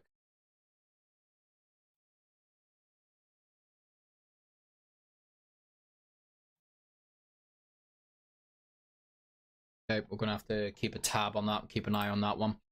But so for Vladimir Putin to have a senior general and a senior member of his cabinet, the Minister of Defense, forced from office against his will by what is effectively a armed challenge to the Russian state, the implications of that are massive, because that sent a message. I'm thinking of people like Kadyrov here, or potentially a couple others, that if you bring things close enough with armed force, is that you can force changes from Vladimir Putin. Is this the effect to his legitimacy as president, which I think has already been sapped because of the botched way things have happened in Ukraine? Is I think we're probably looking at Vladimir Putin's coming to the end of his tenure as president. I think we're going to see significant power changes in Moscow. This is with the caveat that this is all fresh. This is stuff coming out within the last hour and a half. This is all still very much in flux. But for Vladimir Putin to climb down publicly so much over the course of 12 hours is a very big, potentially fatal dent to his standing domestically within Russia. And the fact that it seems to be that it was Lukashenko, the president of Belarus, seems to be the one who negotiated this. It saved Moscow's skin. Is probably even more doubly humiliating, because because the way the dynamics work here is Lukashenko is meant to be a supplicant of Vladimir Putin. It was Vladimir Putin who stepped in 2020 to help quell the attempted color revolution against Lukashenko. So for Lukashenko, the kind of step in and now save Vladimir Putin, it's kind of a reciprocal and it's kind of respectable in that way. But for a person who is meant to be your underling, having to step in and save you and your power structure is, again, I think this is potentially fatal to Vladimir Putin's legitimacy as president going forward. Again, with the caveat, this is an extremely rapidly developing situation. It was only about 2-3 hours ago that we were talking about a potential battle in Moscow. Because why this deal happened, again, like I was saying, is these conscripts and these civil police, which seem to be the only units in Moscow readily apparent and able to resist Wagner, who were approaching the very outer limits of metropolitan Moscow. Well, if they were going to stand and fight, they were going to get slaughtered. And that would have been a disaster domestically for Russia. That would have been a significant step towards civil war. But let's say they stood aside. The next problem is whenever Wagner reaches central Moscow. So the police and these conscripts stand aside. Wagner pushes into central Moscow. You've got Wagner tanks starting to drive up onto the Duma. You have Wagner vehicles starting to pull up onto Red Square in front of St. Basil's Cathedral. What happens then? Because it's the troops, it's the security forces in the Kremlin and around these government sites. If there's anyone who is going to fight, it is going to be these men. Because these are the people who are meant to be committed, who are well paid, who have a close personal relationship with the administration and with the central organs of the Russian state. If these men don't fight, who is going to fight? But you have the problem. Well, these men now know that Wagner, hypothetically this is a scenario that hasn't come to pass, but had Wagner just pushed into the city unopposed, well, these men will now know that they're there on their own.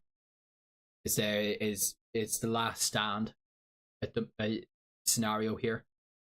Either they go down fighting for a president and an administration who is almost certainly fled to St. Petersburg. So what are they going to fight and die for? For the gesture of trying to hold the Kremlin? How long could they hold the Kremlin? How far away is reinforcements going to be? Whenever reinforcements turn up, can you depend on them? These units that are apparently going to be coming from Kaluga or from Tula, do you know that they're going to turn up and help break the siege of the Kremlin? Or are they going to join Prigozhin on Red Square? So I think there was a number of things that were going on where this new, because the entire administration seemed to have flown to St. Petersburg, so the quote-unquote St. Petersburg government were probably looking at events in Moscow and playing things out in their head and realizing, are reinforcements going to the capital or not going to arrive in time? So we have a bunch of scenarios here. Either there is a bloody battle in central Moscow, in front of the Duma, at the Ministry of Defense, on Red Square, which is going to look horrific. and probably teeter the country completely into civil war and cause chaos in the capital, or potentially unite the country behind Prigozhin because we've fled the capital. You know, this is Moscow. It's hard to overstate the symbology of Moscow in Russia. It is the national capital. It is the historical capital. Everything is centered in Moscow. If you control Moscow, you control the MOD, you control all the media outlets, you control the Kremlin. What happens to the nuclear arsenal? Who's in control of strategic rocket forces? All the military installations that are directing the national defense across the country, they're all based in Moscow. The bunkers underneath the Kremlin, the military bunkers that are controlling the rocket forces, the air defense, if they're all in Moscow and you're no longer in Moscow, who's running the country? What happens then? The population in Moscow, they've watched you flee the country. They've seen the country descend in the anarchy. You've been leading a botched war in Ukraine for the past year. You've got a guy who has a very high profile and seems to be fairly popular and achieves results, has just turned up on Red Square and said, these guys are corrupt. I'm in charge now. Come support me. What happens if the population of Moscow does a reverse of 1991 and comes out to support the coup? Is you have all these different scenarios that almost certainly were playing in the minds of this sort of rump government in St. Petersburg. And somewhere along the line, someone sat them down and told them, we need to deal with this, man, because force isn't going to work, because we don't have force. Our force is in Ukraine or is too far away, and things need to happen now. So this deal is a deal from weakness. Is Vladimir Putin and the power structure that he has presided over is now demonstrably displayed to be weak. There has been a significant challenge of force against the Russian state, of which Vladimir Putin oversees, and of which Vladimir Putin 12 hours earlier had condemned on national TV, and Vladimir Putin stood down and is now dealing with that challenge, that direct challenge to his authority. That this is the things to think about going forward. Is the war in Ukraine, depending on what's going to happen over the next couple of days, but so far it does look like things are going to be stabilized domestically in Russia. Prigozhin's going to walk out, get what he wants. The war in Ukraine is going to continue unabated. Is depending on, again, with the caveat, what happens domestically in Russia is up in the air at the moment.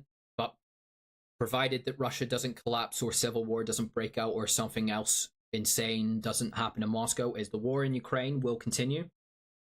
Chances are is that the Russian military, although there's been some setbacks today on the front, is that the Russian army will still continue to resist Ukrainian counter-offensive pretty fairly well, is what they've been doing for the past couple of weeks. There's probably going to be a fair kick to the Russian morale, but if things stabilize back domestically in Russia and things start to turn around soon, I expect that the Russian army is going to hold the line in Ukraine. I'm not expecting any major changes there. But going forward is we could see, depending on what happens with the MOD, chucking out Shoigu and Gerasimov, if that is going to happen, will be probably a very good step. I can imagine that Prigozhin is probably vouching for Surovikin to take over charge. Surovikin seems to be a far more level-headed and pragmatic commander. So maybe in the medium-term future is we could start to see some significant changes come down the Russian chain of command that could start to improve Russian prospects in the field. This is just one scenario. I'm not saying it's going to happen, but if you're on the pro-Russian side of things, this is a silver lining that I would be looking to, is that this could be a kick to the system that is going to shake out a lot of the rust and make things move a bit smoother and operate with a bit more efficiency. Is this could be the start of starting to clamp down on the excessive corruption, the clamp down on and punishment of incompetence. So the situation we could be seeing here is sort of a 1905 scenario where things have gone wrong, sort of kind of doing a historical analogy to the Russo-Japanese War, botched war, very, very close, serious domestic threat to the stability of the state, the nation, and the regime in charge of it in the power structure, but which might potentially move, like it did in that era, open up a reforming period where they start to look at economically, domestically, politically, militarily, things where they can start to significantly improve the way they do things, become more responsive, and operate on a more efficient and effective level. Or they could go down the historical route, and maybe in a year's time, a couple years' time, is a failure to properly respond and react and address the problems that have led to this crisis. Maybe we could see Russia enter another 1917 scenario and another state collapse. And I know that was hyperbolic to say, and I've held off saying such a thing because I don't think Russia is going to have a state collapse. But historically, in the previous century, Russia did suffer a state collapse twice in one century. So it is not outside the realms of possibility. And this incident that we've had from Wagner, the ramifications of it is we don't know. This is going to reverberate around Russia for years to come. So either Russia and the power structure in Russia responds to it in a proper way. It the big problem is corruption. There's no other way to get around it. Why are the officers incompetent? Why have they botched the war in Ukraine? Well, they're not trained properly. Why are they not trained properly? Because a lot of them buy their commission, or they get their command because they know someone, or they pay that command. Why are Russian troops ill-equipped often to go to the front? Well, for years, their officers, be it logistics officers in the supply bases, or be it their actual commanding officers, have pilfered their equipment and sold it off. That's the big thing that Russia needs to get the grips with. And it's ironic because Prigozhin is a product of that corruption.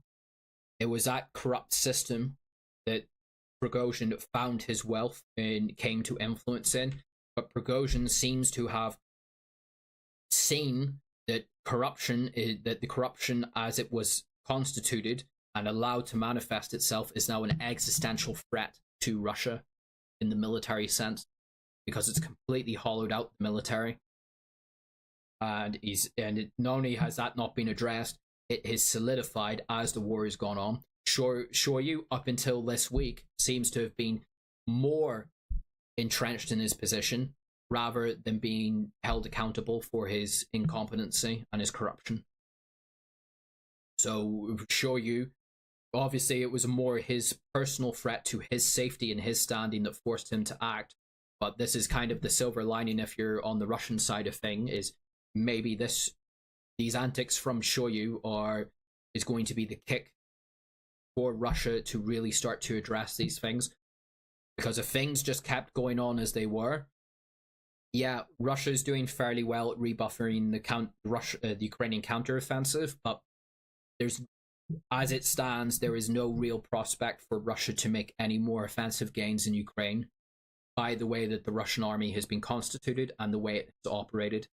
There would be tangential gains here, but the idea that Russia was anytime going to take Kramatorsk or Sloviansk, I'm sorry, it was for the birds. It was not going to happen. And I know that there's a lot of people, particularly in my Telegram group, who think, oh, this is Michael Ukrop shill, always shitting on Russia. But I mean, like, guys, if Kharkov last year wasn't the big eye-opening thing for you guys to see that, yeah, Russia isn't what I think it is,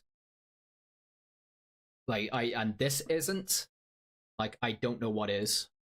If you're of the mindset that this is all a psyop, or that everything Michael's been saying is because he's a Western shill, despite the fact I shit on the West and I shit on Western influence in Ukraine, and I'm constantly attacking the United States and constantly attacking the British and Western governments on what they've provoked and caused in Ukraine, and how I deplore the fact that Ukraine is becoming another one of these I was about to say a gamer word, one of these silly Billy globo homo states.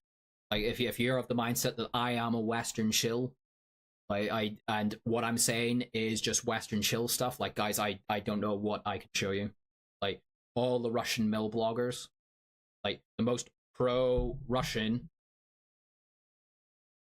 blogger, like the most pro-Russian people on Telegram and on social media have been screaming all day about what's going on. Yeah, they themselves are saying, like, this is bad. We have touched the brink here. And most of what I forward into my Telegram group comes from the Russians. The vast majority of what I forward come from Russian sources, not from Ukrainian sources. Like, I'm just trying. This is my beseeching to those of you who are still trusting the plan. You know, maybe the plan hasn't gone to plan for the past year, and if you're still not believing that, maybe the plan stopped working around about 24 hours ago. Like, you can shill for whatever side you want, but I mean, objective reality is objective reality. Things are a lot more nuanced than what a lot of you guys, especially in the Telegram group, seem to think has been happening. I'm not going to shit on people. I'm not going to name the people I usually name, who I do consider are complete chills and have been putting out an extremely warped view of what has happened in Ukraine for the past year. But, you know, I'm sure a lot of you guys know who I'm talking about here, but watch what they say.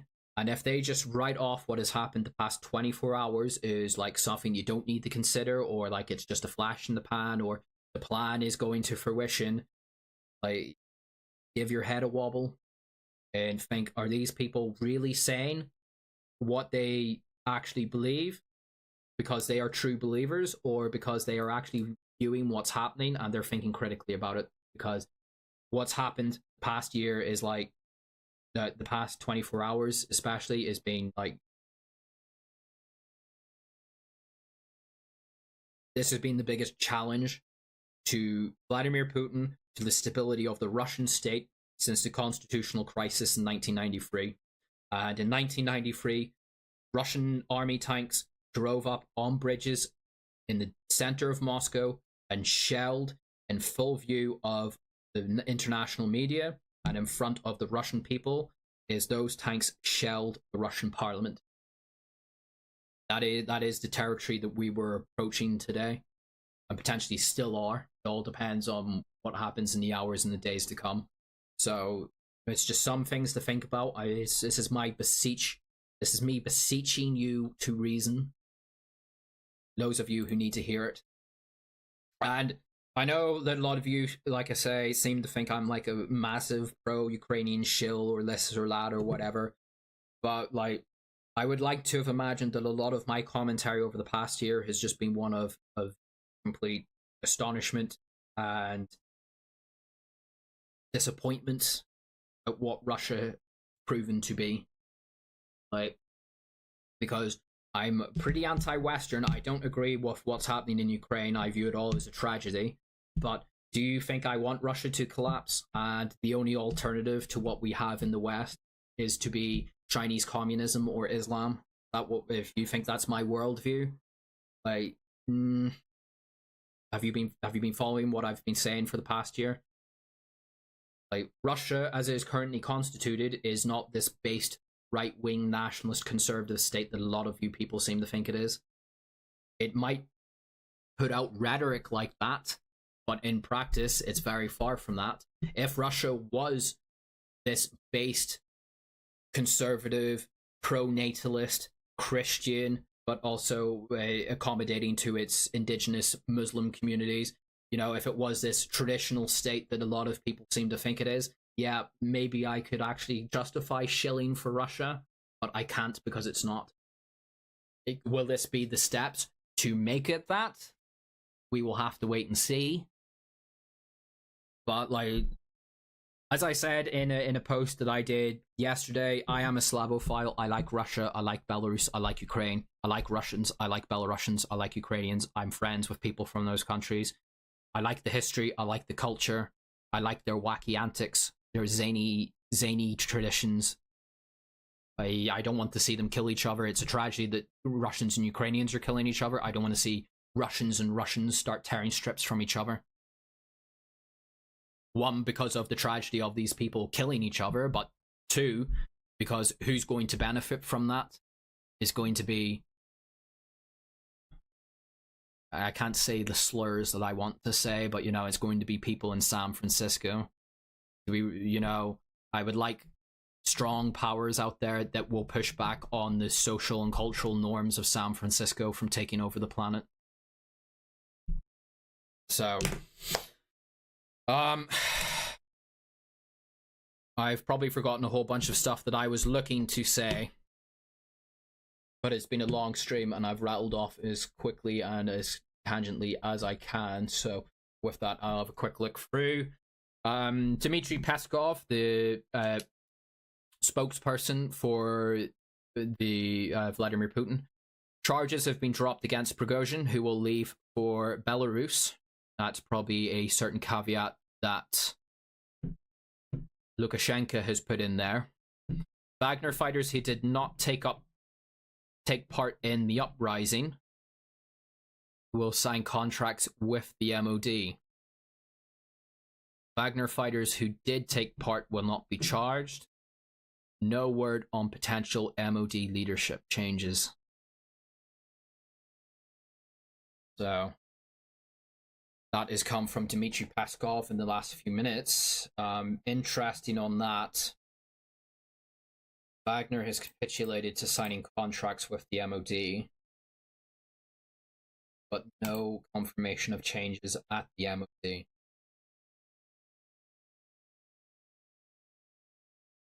mean, just on the face of it, that does not look like a good deal. I think there's a lot being left out there.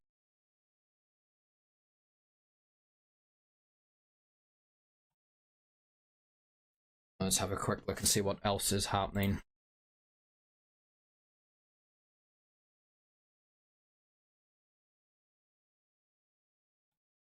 So Wagner's largely vacated Rostov.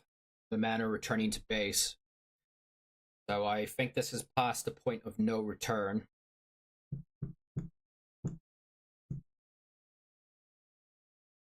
The point of no return, as in, I don't think Wagner can really, like, if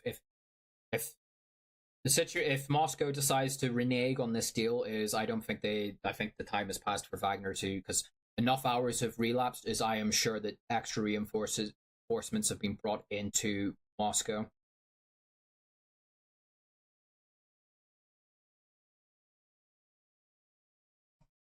But on the face of it, just going by that statement from Peskov, that is not something that I think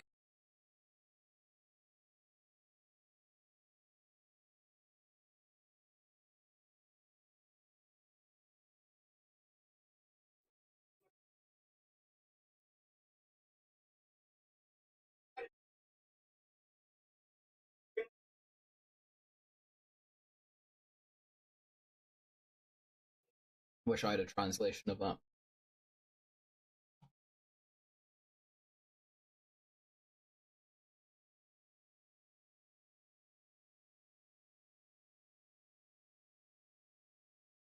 Putin and Lukashenko.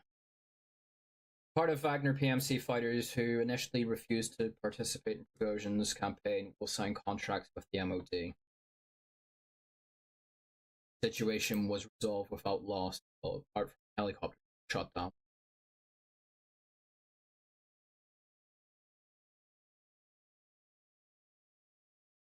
There will be no new Putin address in the near future. I hope Prigozhin knows what he's doing, because just looking at what I'm seeing here, that is not a good deal, and there are a fair whack of Wagner who are going to refuse to sign up to the MOD if they are under control of Gerasimov. Show you.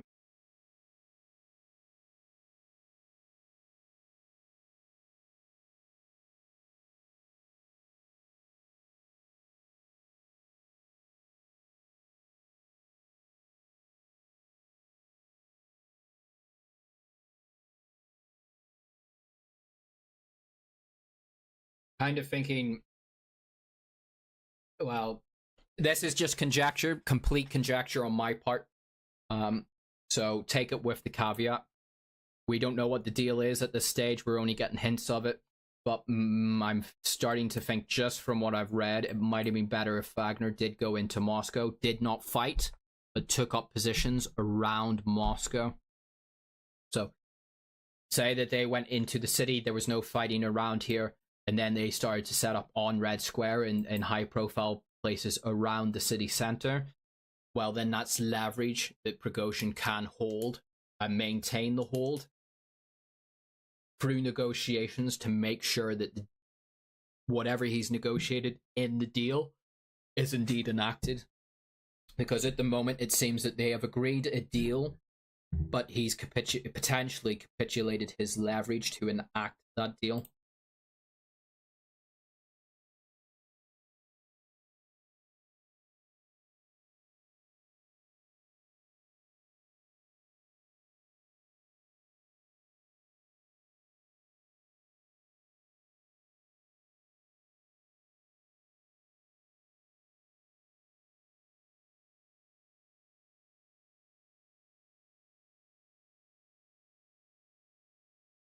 Yeah, I agree with that. Putin is a cuck. Putin has been cucking this entire conflict, and he gets away with it because, as I was saying earlier on, is he maintains this ethereal figure where people blame the people under him rather than ascribing to him. But I mean, how many red lines have been crossed in terms of Western equipment that's gone to Ukraine?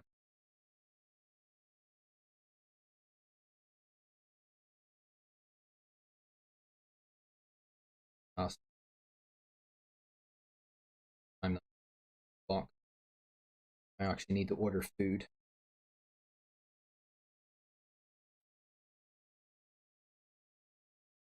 Putin and Lukashenko agreed in the morning on the mediation of Minsk for settlements. There was a higher goal to avoid bloodshed.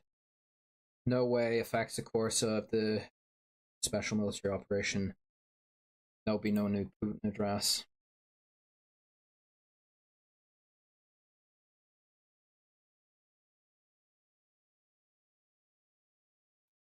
See, the thing that I can see at the moment is if all the Wagner men stand down and new ones join the MOD or the other ones go off into retirement or do whatever they do, is they're exposed. They join the MOD, well, they'll be associated with Wagner throughout their entire career.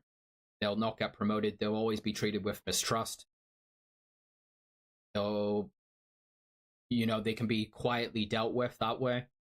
If they retire, well, then you just start slowly pulling up charges against them for spurious reasons.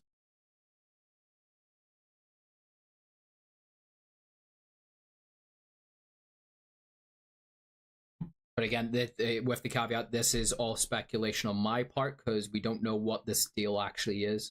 We're only seeing snippets of it. Strelkov saying.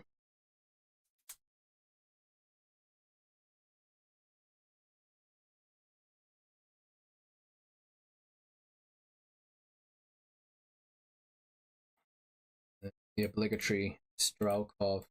Well, he shared this with someone else, but the usual black pill take from Strelkov.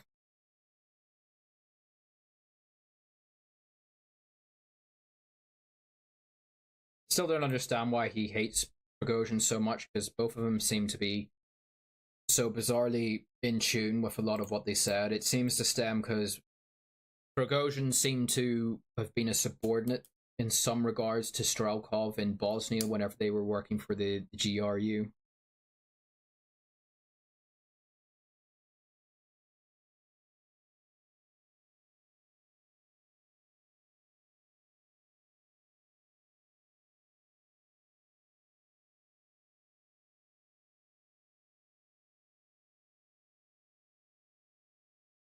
So, 15.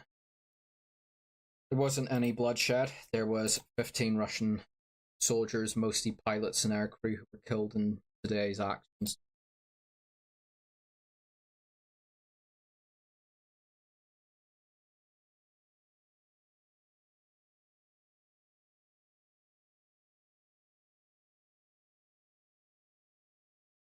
First gray zone. Wagner themselves.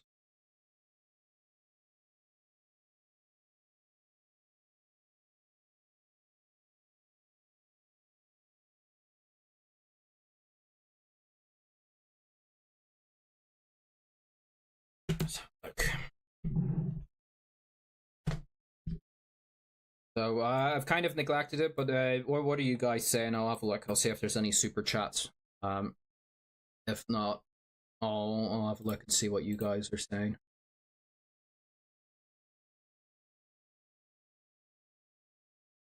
I have to say, this is why I personally simp for Lukashenko and Belarus. Belarus is just a far better run country in general. It has been since the collapse of the Soviet Union. Lukashenko, he's a funny guy, but he doesn't have that aloofness that Putin has, which in some ways is a benefit, but in other ways is not. But I mean, I think Russia really needs to realize what a friend that they have in Lukashenko.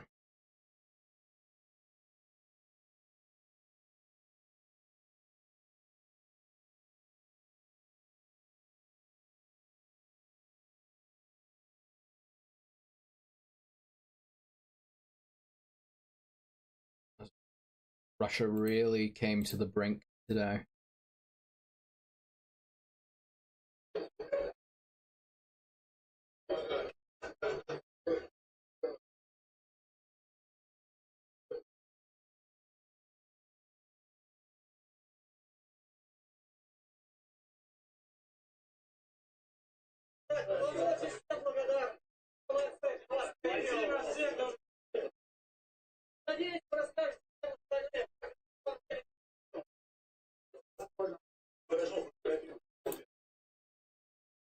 But I think the don't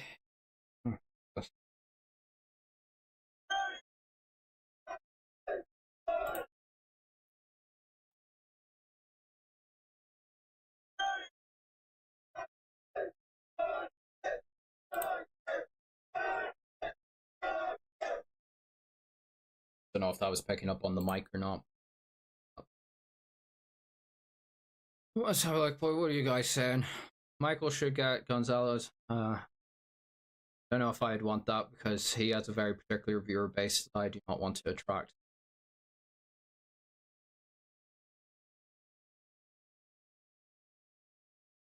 Thank you. That's very kind. I appreciate that. This is one-sided. I think it's there for... Yeah, like I say, I was looking through the Wagner channels until we actually hear from Prigozhin himself or Wagner themselves sort of tell us what their thing is we can only really take what's coming out of Moscow at the moment from Peskov.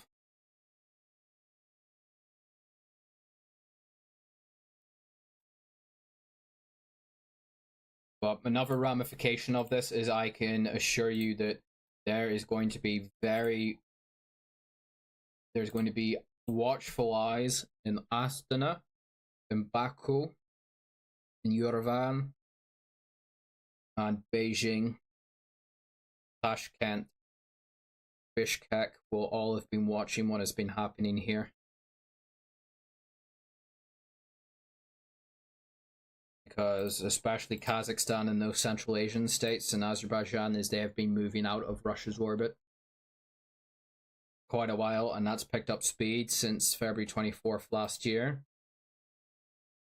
And now to say that this has happened domestically in Russia, I can imagine that certain countries are looking elsewhere for more stable friends. And it has to be said, I think I said this in I don't know if forgive me if I said this in this stream, but I think it might have been the earlier stream that I did with Stephen, is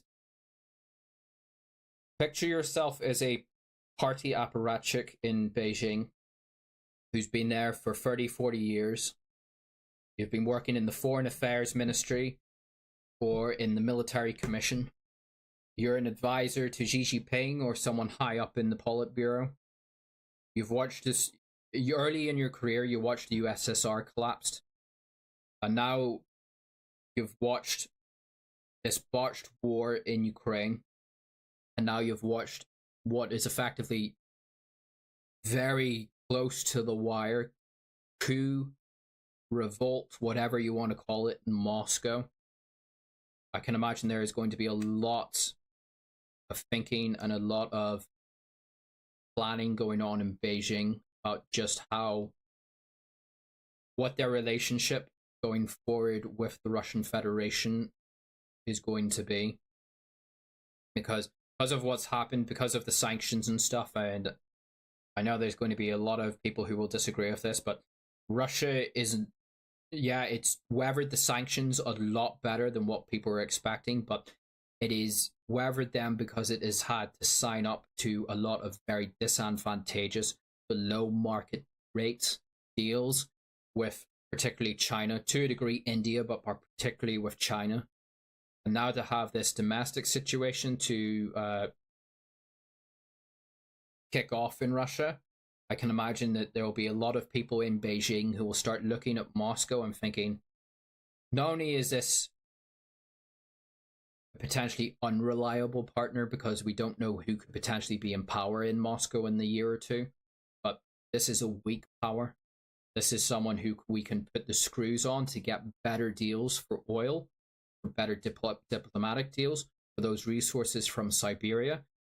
Maybe this whole episode could speed up that process of Russia becoming an economic client state of China. And like I say, Kazakhstan in particular has already been drifting very strongly towards Beijing away from Moscow. This could really put on the speed for Kazakhstan to speed up that process. Turkmenistan, Uzbekistan as well, Kyrgyzstan, Tajikistan could follow suit.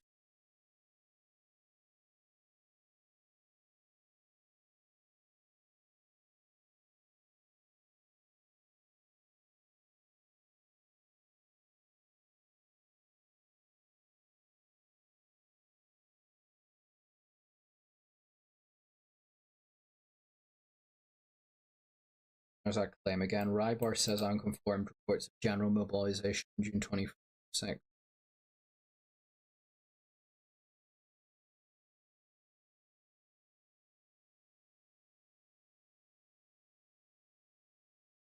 I really hope someone gives out a full details of this deal, because granted we're only hearing from the pro-government side in this thing, but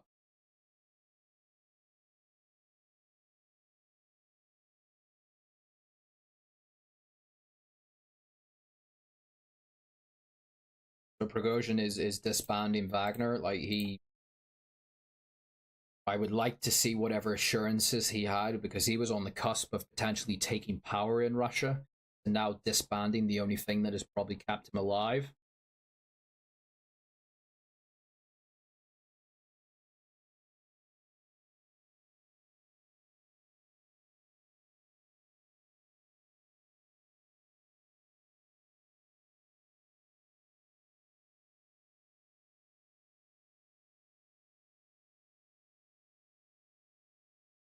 This is all very strange, very strange. Again, like, his men were just about to enter Moscow. They were in the outer suburbs of the city, and it was very, very unlikely that they were going to get any opposition, actual proper opposition, until they entered the city center. But he was on the cusp of potentially taking full power in Russia, to now step down, disband his own private army that was keeping him alive and giving him his influence, and then to go to Belarus, all to drop a criminal case against him, which he could overturn had he taken power. Like, it seems very strange to me. Seems very, very strange.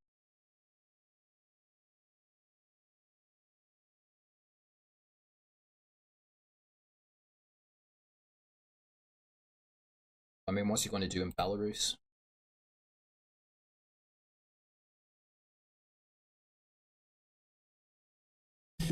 We will have to pay close attention in the days and weeks ahead, chat. because this story is not over. Not over by a long shot, and the ramifications of this are going to reverberate for a long time to come. Like I say, the thing that sticks in my mind is that the precedent has been set where if you use force against the central government in Moscow, if you significantly threaten the power structure by military force, you can affect some kind of change. Well, there was one very ambitious man with an entire army of his own and a fanatical following down here in Chechnya, who still remains the wild card in all this. And that's the thing that I keep coming back to in my mind, is this is a very, very dangerous precedent, very dangerous precedent that have been set. So, best case scenario, this entire affair shakes up the Russian MOD, makes it a bit more competent, gets things moving in Ukraine in a more positive direction. Worst case scenario, this is just a step to a potential another complete state collapse of Russia. Fun chat, but saying that, what are you saying, chat? Right, where do I go back? Start. So,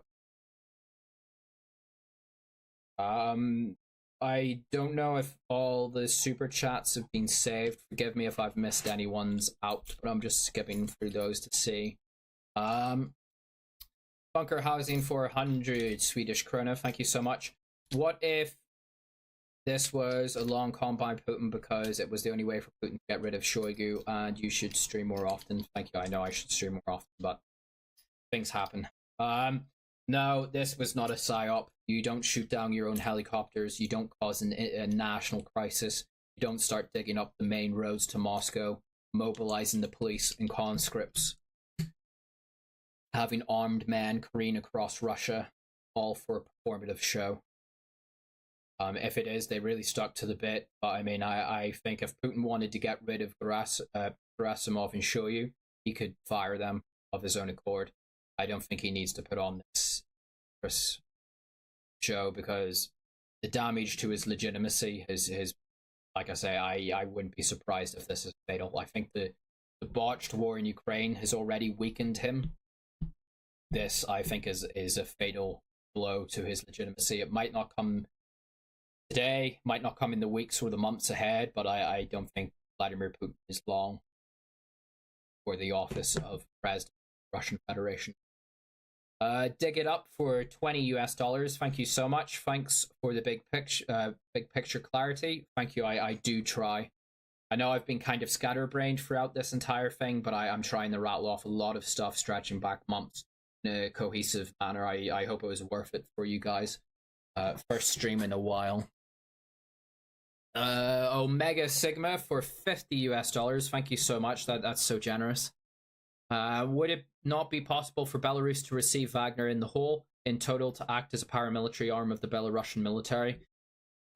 Potentially, but again, I think the object is that Moscow just does not want that power structure to exist at all.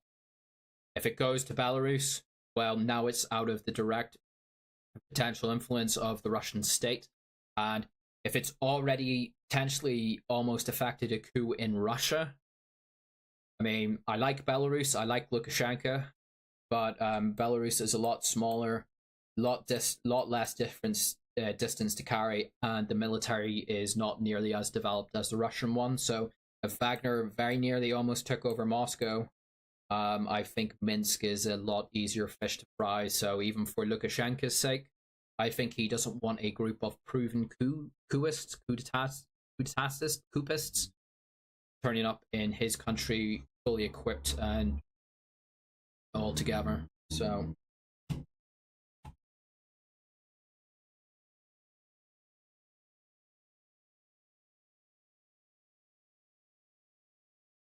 stream more often. Like, I would like to stream, but I'll go into personal stuff. Yes, so the reason why I've been a bit scattered across the Telegram group is, as I said, whenever this whole stuff broke out, I have taken on a part-time job.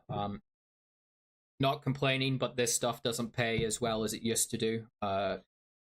Although recent events aside, people have largely lost interest in the in-depth coverage of what happens in Russia and Ukraine. So the generous donations, I'm not knocking it, and I'm grateful for it all, has kind of drifted off, and I have stuff that I'd like to do. I'd like to go to Serbia. I would like to have gone to Belarus. I don't know if that's still on the cards after all this stuff. There's stuff I want to do. So I've taken on a part-time job just to try and earn up a bit of money. So that's why there's the strange absences in the Telegram, and why the stream that was meant to happen for the counteroffensive kept getting pushed back and didn't happen. I did kind of just tell them that I'm not coming in today because stuff has happened in Russia, but I am back in the next few days, but I do have time next week. Next weekend I have some stuff going on, but I'll try and get the other stream, the thing, to actually cover what's happening in Zaporozhye and the offensive so far. And it'll probably be a follow-up on this stream on what's happened here. I'll try and get that out maybe Wednesday or Thursday, but no promises. So, this is a fair amount of people in here. So, if you are new to me and this stream and myself, if you're on Telegram but you aren't following me, I do implore you. The vast majority of what I do on Telegram. I'm firing the link to that Telegram up in the chat now. If you would like to follow me there, this is where I sort of give the updates, the daily updates. It is pretty intensive, so I do recommend that you mute the channel or you'll be bombarded with notifications. It can be very intensive whenever I'm firing out translations from various Russian sources. So link to the Telegram is in the chat if you aren't already as well. Been a bit more active today because there was actually, past 24 hours, because there's actually been a decent amount of information for once surprisingly came up on Twitter, but do follow me on Twitter as well. I'm posting the link to that in the chat now. So there are the two main things, the Telegram being the biggest thing. And if you're looking for me on other stuff besides this stuff, do check out my link tree. If you are minded to very generously donate to me, that is very kind, but you don't want to give anything to YouTube, there are a couple links to PayPal and alternative ways there. It is all very greatly appreciated. It helps keep this stuff sustainable, and it's a link to my other the Odyssey, my other accounts as well there if you would like to check those out. So let's have a quick look at what else has happened. So I know this is probably going to rankle some people's feathers the wrong way, but shout out to Leo Curse for giving me the shout outs on Twitter and directing people to both Telegram and Twitter and the live stream. Thank you, Leo. I appreciate it if you are watching. No, he's not everyone's cup of tea, but he's good to me.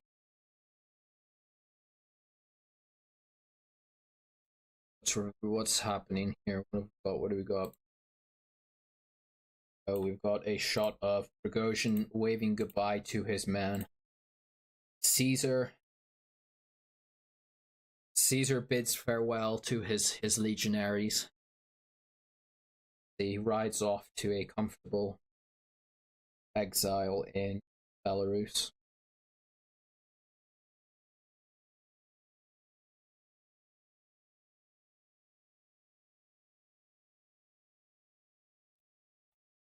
I really, really want to see what they offered him, because that man was on the cusp of taking full power.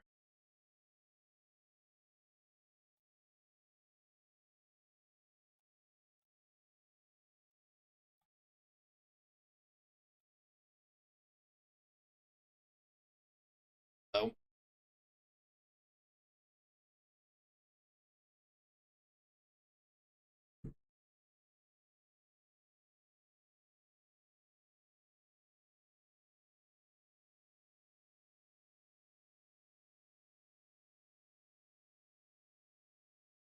our chat. Rigo meme rides off sunset.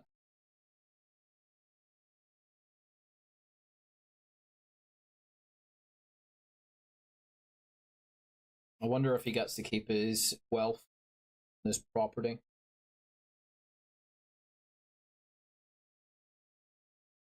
The Ukrainians say.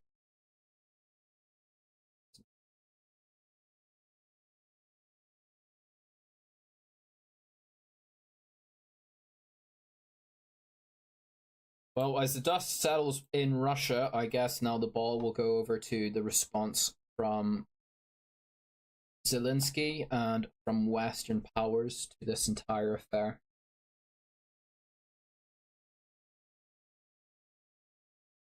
Wait, but is Wagner technically out of Ukraine now? I don't know if technically, but I think it's de facto at this stage.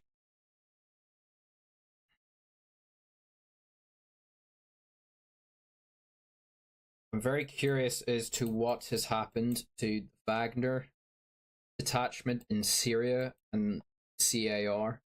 For people who are not aware, Wagner has an ongoing military commitment in Syria, Libya, and the Central African Republic, and there's been some speculation that there are Wagner men operating in Sudan on behalf of the Rapid Support Forces in that country's civil war. So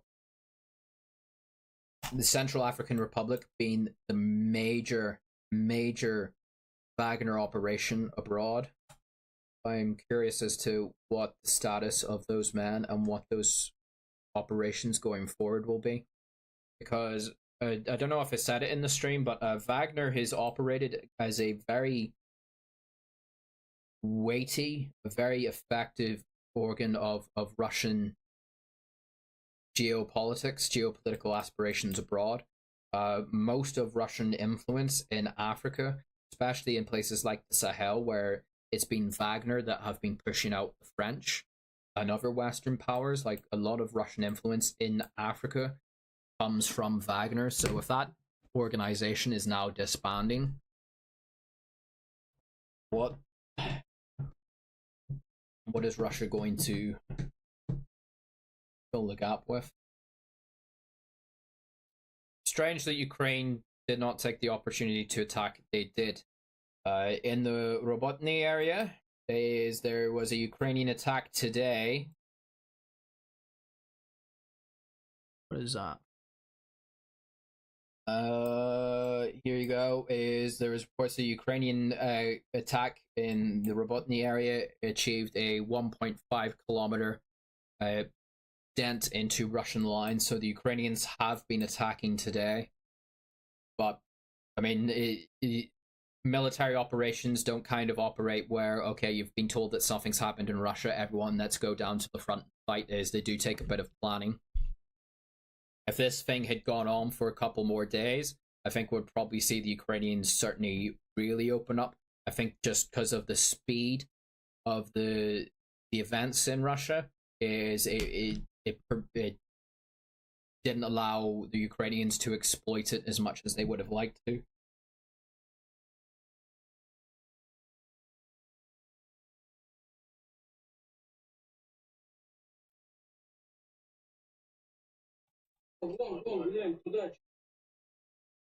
Короче, лесополосу скосило, что ты упало.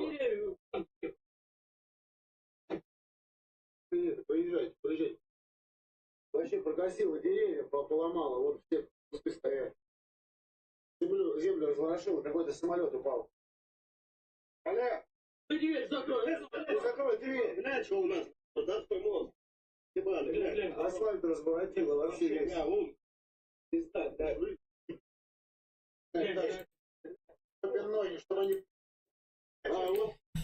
I honestly feel for the Russian people. I really do.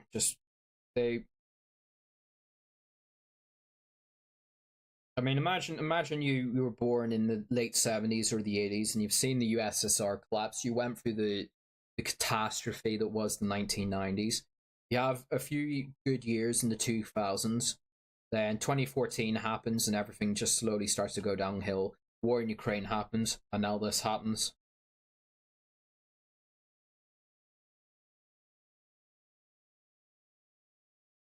It's like there's a innate racial curse that Russians and Eastern Slavs have to do themselves the most painful injuries.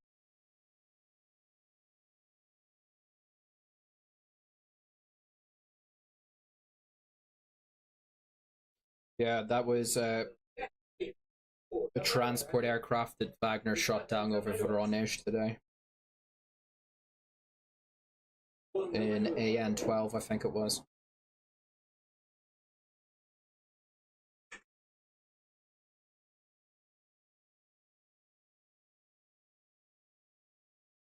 What a waste. Bad enough whenever young Ukrainians and young Russians are killing each other, but like this is just even more doubly tragic and absurd.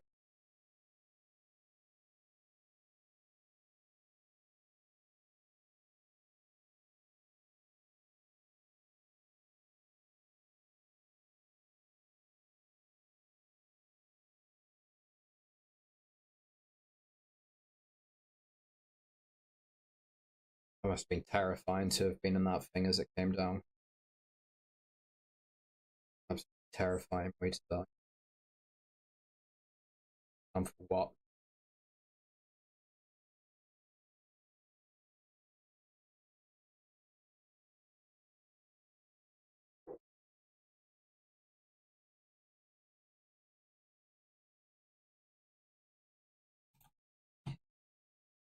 So it wasn't quite without blood.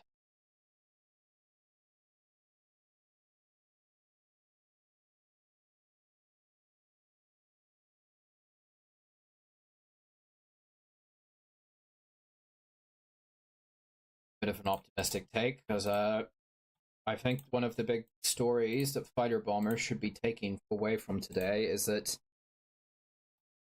the Russian army and Rosguardia are not dependable, are not reliable.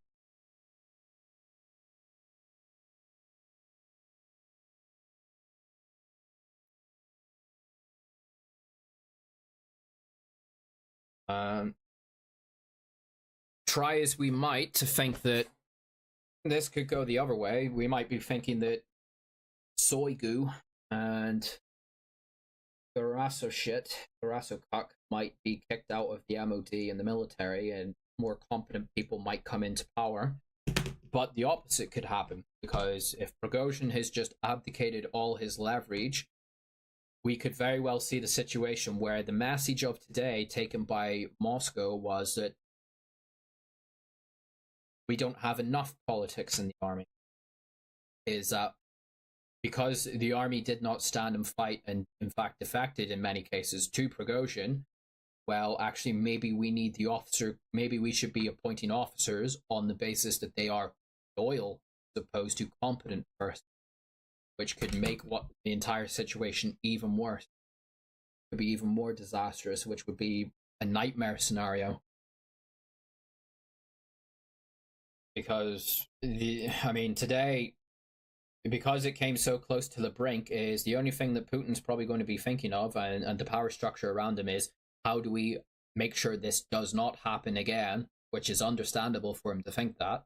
And the only clue I can think of is, well, we can't rely on Rosguardia, we can't rely on the army, you can rely on the Air Force to a degree, but whenever push comes to shove, who's going to stop them from driving into Moscow?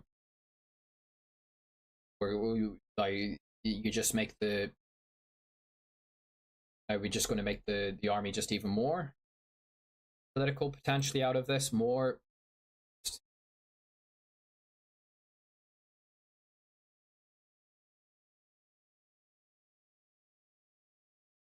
a black-pilled scenario potentially.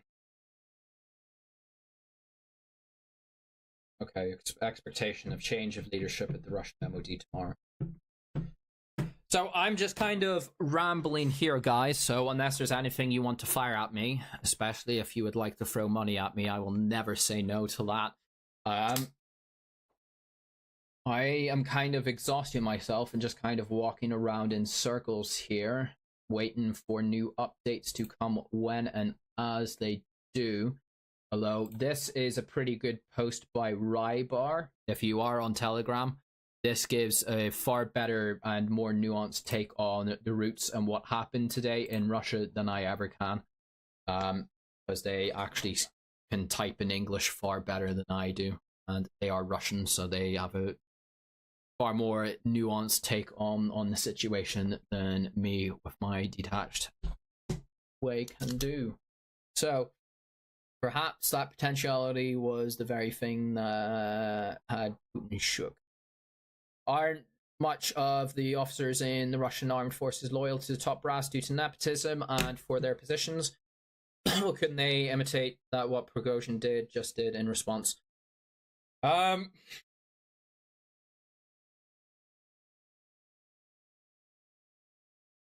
problem is Prigozhin not so much, but Wagner is competent at what they do. They are fighters, they are veterans, they have been through the fight, they have built themselves up, they have large connections across the Russian military because they are well regarded in that respect.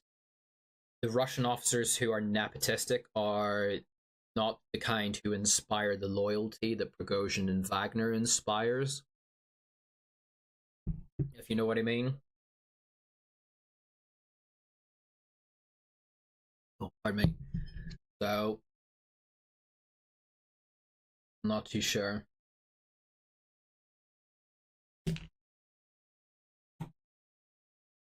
Was Wagner paid by the West by back channels to sabotage the Russian military in Ukraine? No, I don't think so. Wagner are ultra-nationalists. They did today, well, largely to save Prigozhin as the last stand, but because they think the war is not being fought as it should be fought. In a certain way, you could probably view today as a Guardian coup attempt as such. If Putin gives in to Prigozhin's demands, will Shoigu and Gerasimov give in? Don't they have more power than Prigozhin does with Wagner, or not? Or do they not, as they don't build loyalty? No, I am going to be surprised if very many of these Wagner men actually sign contracts with the MOD. Even if Prigozhin, even if Wagner, even if Shoigu and Gerasimov leave. And I don't think it's really up to Shoigu and Gerasimov if they stay, because it is because of their incompetence that they have brought the entire power structure so close to the brink of collapse. Alongside their rank incompetence in corruption, I think it's kind of, if they aren't sacked on that basis alone, then Putin deserves everything, to be honest. Yeah. Obviously, I kind of share the view of Prigozhin that I think Surovikin is probably one of the more apt names that could be put forward into the hat to replace Gerasimov at the very least. But even then, he shouldn't really replace Gerasimov, as Gerasimov is kind of a chief of staff. Find someone who is actually fit for the role of chief of staff to be a chief of staff, and then find someone who is fit as a theater commander, someone who understands what is happening in Ukraine and what is needed to fight in Ukraine, and give them overall command of operations in Ukraine.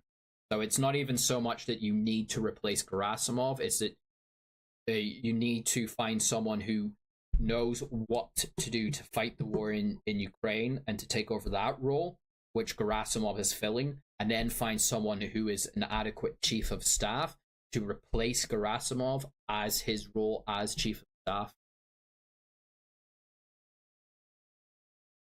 Because Gerasimov is largely perceived to be Shoigu's influence, and his taking over of the operational command in Ukraine is kind of seen as Shoigu projecting his influence and hold over the Russian commanders operating in Ukraine.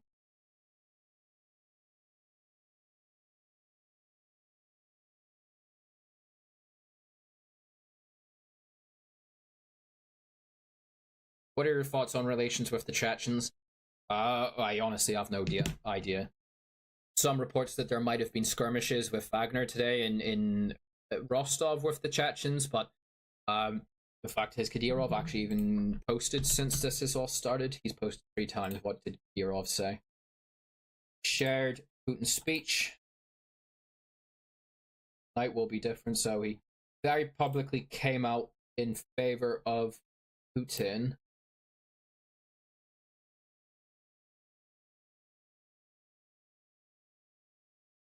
But this is just a sort of generic Kadyrov post about aid to Ukraine, so he has not exactly gone full ham as he usually does in that very bombastic Kadyrov style.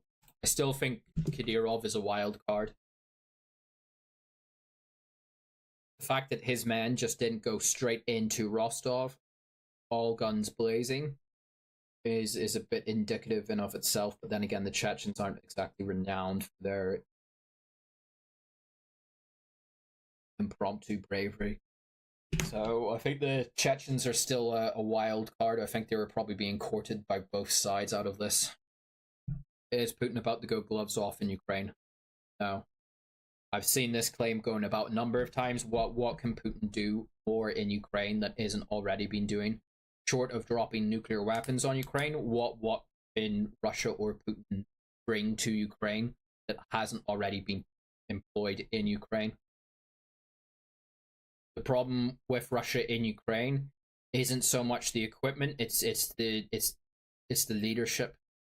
Is sometimes you just have to bite the bullet and say it's the men in charge who are holding things back. Did Prigozhin claim that his camp was affected by Russians ever addressed? Isn't that what started this coup? Hold on a second.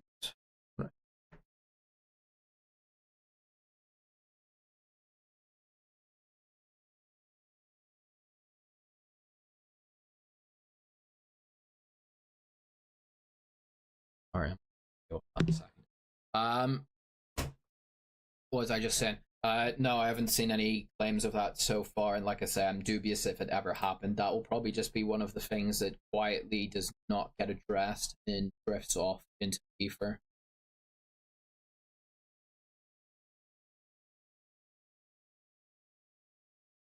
Yeah, this is something that I've noticed a lot of. I don't know if it's like memes, if people are memeing Q boomers and stuff, but this idea that everything is a psyop, that everything can't be taken as it is blatantly obvious to be, is that everything is some kind of weird conspiracy. Is the Titanic sub, it was actually a psyop to distract from Hunter Biden's latest dick pic that's been released on his laptop, or the entire coup attempt was actually a psyop because of X, Y, and Z. It's like, guys, I mean, it's the Russians, it's human beings. Sometimes Occam's razor is actually the solution.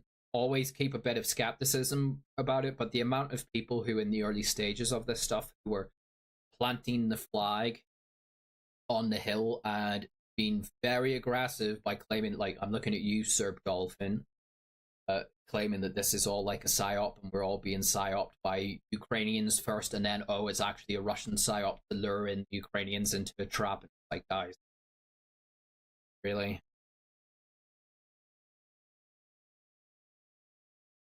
I understand the war in Ukraine, and I'm not against Russia. Putin must respond. Russian Air Force. Again, what can the Russian Air Force do? They can't really do anything beyond what they're already doing due to the air defenses in Ukraine. Doesn't assure Putin and Co that they are on a clock too, and they can't take forever for this? Yeah, like I say, I think this is sped up. Probably the final days, the ending of Vladimir Putin's era in Russia. It'll be interesting to see who is started to be flouted as a potential successor, because I think Shoigu is just beyond consideration at this stage. Comments about me not trusting the plan Titanic sub. So, is there anything final people want to say to throw at me, so I can wrap up and actually order some food that I didn't get to do earlier because Uber Eats decided to be silly Billy and not work for me? No. If you are new to this channel and this stream, I know we're actually still got quite a healthy group of people still remaining. Thank you so much for new people who've come along. It's always appreciated. I do press subscribe if you like this stuff. I know these streams aren't, this stream at least, and my streams in general, aren't the most aesthetically pleasing or the well polished, but I do do them to try and get out the best information as I can. So do hit subscribe, follow me in the Telegram and on Twitter. Links should be below if you are interested in this kind of stuff. Like I say, hopefully Tuesday or Wednesday I will try and do an update stream on fallout from what has happened in Russia the past 24 to 36 hours, and also to finally catch you guys up on what has happened with the Ukrainian counteroffensive, speak a bit more about the Kakhovka Dam and the implications of what happens there, and in general just a bit more of a overarching cover-up of events in Russia and Ukraine. So thanks very much, guys, for coming. Not seeing anything immediately new. Scott Ritter says Prigozhin was bought, because of course Scott Ritter would say that. Okay, I'm going to name Scott Ritter here. Haven't seen what he said about what's happened in the past 36 hours, but Scott Ritter's takes on everything happening in Ukraine and Russia are so far detached from what's actually happening. He's one of the people I was alluding to earlier. Not a reliable source on this stuff. If he's talking about specific equipment, he potentially, depending on what it is and how he frames it, might be worth something, but his general takes on like what's happening in the war, not a guy to follow on that. Completely off the mark. His commentary completely detached from reality. So sorry to kind of end it on that one, but it just came up in the chat. But saying that, like I say, guys, thanks for coming along. To the new people, appreciate it. Hope you got something out of it. Hope my dirge of an accent wasn't too much of a block. I hope this has been a bit of informative, helped try to shed a bit of light and a bit of nuance that's cut through a lot of the more biased and propagandistic stuff that you'll probably have seen elsewhere. I try to do that, give my take as I see it, be it nuanced or whatever. That's what I do in here and on the Telegram. And I hope you'll stick around for, if you happen to continue to be interested in what happens in Russia and Ukraine. I've been doing this since, when did I start the Telegram channel? Wasn't since February 26th, 2022. The Telegram channel's been running, and I've been following this stuff day in and day out since February 22nd, 2 days before the invasion began. So I am in it for the long haul. If you get tired of this, as I know a lot of people do, and drift out, that's okay. I'll still be here up until the final day, whenever that might be, posting autistically and inanely about whatever happens in Russia and Ukraine. I'm in it to finish, as it were. So with that, my throat is about to collapse in on myself like a Titanic visiting submersible. So if you forgive my guys, I am going to bottom out. Thank you very much for coming, and hopefully see you all soon. And keep safe if you happen to be anywhere close to what has been happening in Eastern Europe.